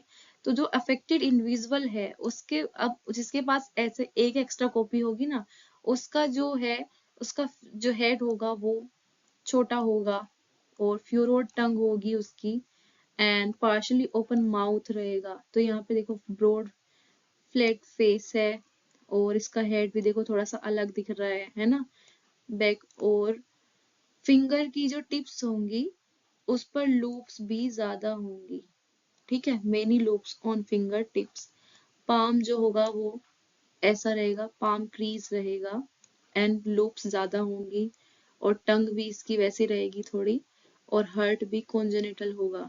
ठीक है, तो यहाँ पर देखो यही बताया, ये चीजें अगर ये सिम्टम्स पूछे कि भाई ऐसे ऐसे होता है, उसका हेड ऐसा होगा, फेस ऐसा होगा, पाम ऐसी होगी, तो कौन सी मतलब कौन सा जेनेटिक डिसऑर्डर है ये पहचानना होता है, या फिर इसमें क्या है, ट्राइसोमी होगी, मोनोसोमी होगी, क्या प्रेजेंट होगा। तो यहाँ पर फ्यूरोड टंग है इसकी, पार्शली ओपन माउथ है, पाम ब्रॉड रहेगी इसकी, और ये फिजिकली और साइकोमोटर और मेंटली जो है, मेंटल रिटार्डेशन भी रहता है थोड़ा सा, दिमाग से भी मतलब कमजोर रहेगा ये, है ना। तो ये सब इसके सिम्टम्स हैं, और ये इसको बोलते हैं डाउन सिंड्रोम। और डाउन सिंड्रोम किसकी वजह से होता है कि 21 जो नंबर ऑफ जो 21 वाला क्रोमोसोम होगा उसकी तीन कॉपी होती है यहाँ पर, है ना, एक एक्स्ट्रा कॉपी होती है, तो इसे ट्राइसोमी बोलेंगे। अब देखो डाउन सिंड्रोम तो हो गया, डाउन सिंड्रोम किसी वजह से होता है, 21 जो रहता है। ठीक है, ये तो हमने देख लिया। इसके बाद आते हैं क्लेनेफेल्टर सिंड्रोम पर। तो क्लेनेफेल्टर सिंड्रोम में क्या होता है, जैसे कि नॉर्मली मेल, हम मेल में देखें तो ऑटोसोम होते हैं प्लस एक्स वाई होता है, लेकिन अगर एक्स जो है ऐसे ना हो के एक्स वाई, एक एक्स की कॉपी ज्यादा हो, एक्स एक्स वाई हो, जो एक्स एक्स वाई होता है, यानी कि यहाँ पर autosome plus X X Y, normally तो कैसे रहेंगे, नॉर्मली 46 होते हैं, नॉर्मल है ये तो। ठीक है, लेकिन अगर एक एक्स्ट्रा हो जाए तो 47 हो जाएगा, है ना, 47, तो इसमें 47 हो जाते हैं क्रोमोसोम। तो देखो डाउन सिंड्रोम में भी कितने हो जाते हैं, 47 हो जाते हैं, लेकिन फर्क क्या है, वहाँ पे 21 वाले की एक्स्ट्रा कॉपी, और यहाँ पे क्लेनीफेल्टर में एक्स वाले की एक्स्ट्रा कॉपी है, तो यहाँ पे क्या होगा, presence of additional copy of x chromosome. अब इसमें एक्स क्रोमोसोम आ गया है, तो इसकी वजह से क्या है, ये मेल है, लेकिन मेल होते हुए भी इसके अंदर फीमेल वाले करेक्टर दिखाई देंगे। ठीक है, तो यानी कि मेल होगा, लेकिन ब्रेस्ट वगैरह होगी उसमें, देखो यहाँ पे ब्रेस्ट आ रही है इसकी, ये गायनेकोमेस्टिया और फीमेल के जैसे करेक्टर होंगे, और ये स्टेराइल रहेगा, स्टेराइल मेल होगा लेकिन स्टेराइल रहेगा, फीमेल के करेक्टर आने लगेंगे इसके अंदर। फिर ऐसे ही आते हैं टर्नर सिंड्रोम पर। टर्नर सिंड्रोम में क्या होता है, फीमेल जो नॉर्मल होती है उसमें एक्स एक्स होता है, लेकिन इसमें इसके पास एक्स जीरो हो गया, यानी कि एक एक्स खत्म, यानी कि एक एक्स एब्सेंस है यहाँ पर, तो इसकी वजह से एक एक्स एब्सेंस होगा तो कितने रहेगा यहाँ पे, 45 क्रोमोसोम होंगे। ठीक है, तो यहाँ पे फीमेल जो होगी वो कैसी होगी, स्टेराइल, और इसकी ओवरी जो रूडिमेंट्री होगी, और ये जो है सेकेंडरी सेक्सुअल कैरेक्टर जो है इसमें एब्सेंट रहेंगे, जैसे कि नॉर्मली होती है अंडर डेवलप रहेंगे फीमेल वाले कैरेक्टर, पूरे नहीं रहेंगे। ये भी कैसी होगी, ये भी स्टेराइल रहेगी। ठीक है, तो आज हमारा जो ये जेनेटिक्स वाला चैप्टर ये कंप्लीट हो गया। अब हम नेक्स्ट लेक्चर में इसके क्वेश्चंस देखेंगे। ठीक है, जो भी इम्पोर्टेंट क्वेश्चन होते हैं वो सब देखेंगे। तो आप अच्छे से मतलब आगे पढ़िए। बाकी अगर आपको कुछ समझ नहीं आया इसमें, आप पूछ सकते हैं कमेंट में, आप लिखिए कि मैम ये वाला टॉपिक नहीं समझ आया, आप अगेन समझाइए, तो मैं आपको अच्छे से फिर से लाइव आके या फिर रिकॉर्डेड लेक्चर के थ्रू आपको समझाऊंगी। ओके, तो मतलब आगे पढ़िए, बाकी क्वेश्चन सॉल्व करिए। Okay, thanks for watching. Like करो, शेयर करो और सब्सक्राइब करो। ठीक है।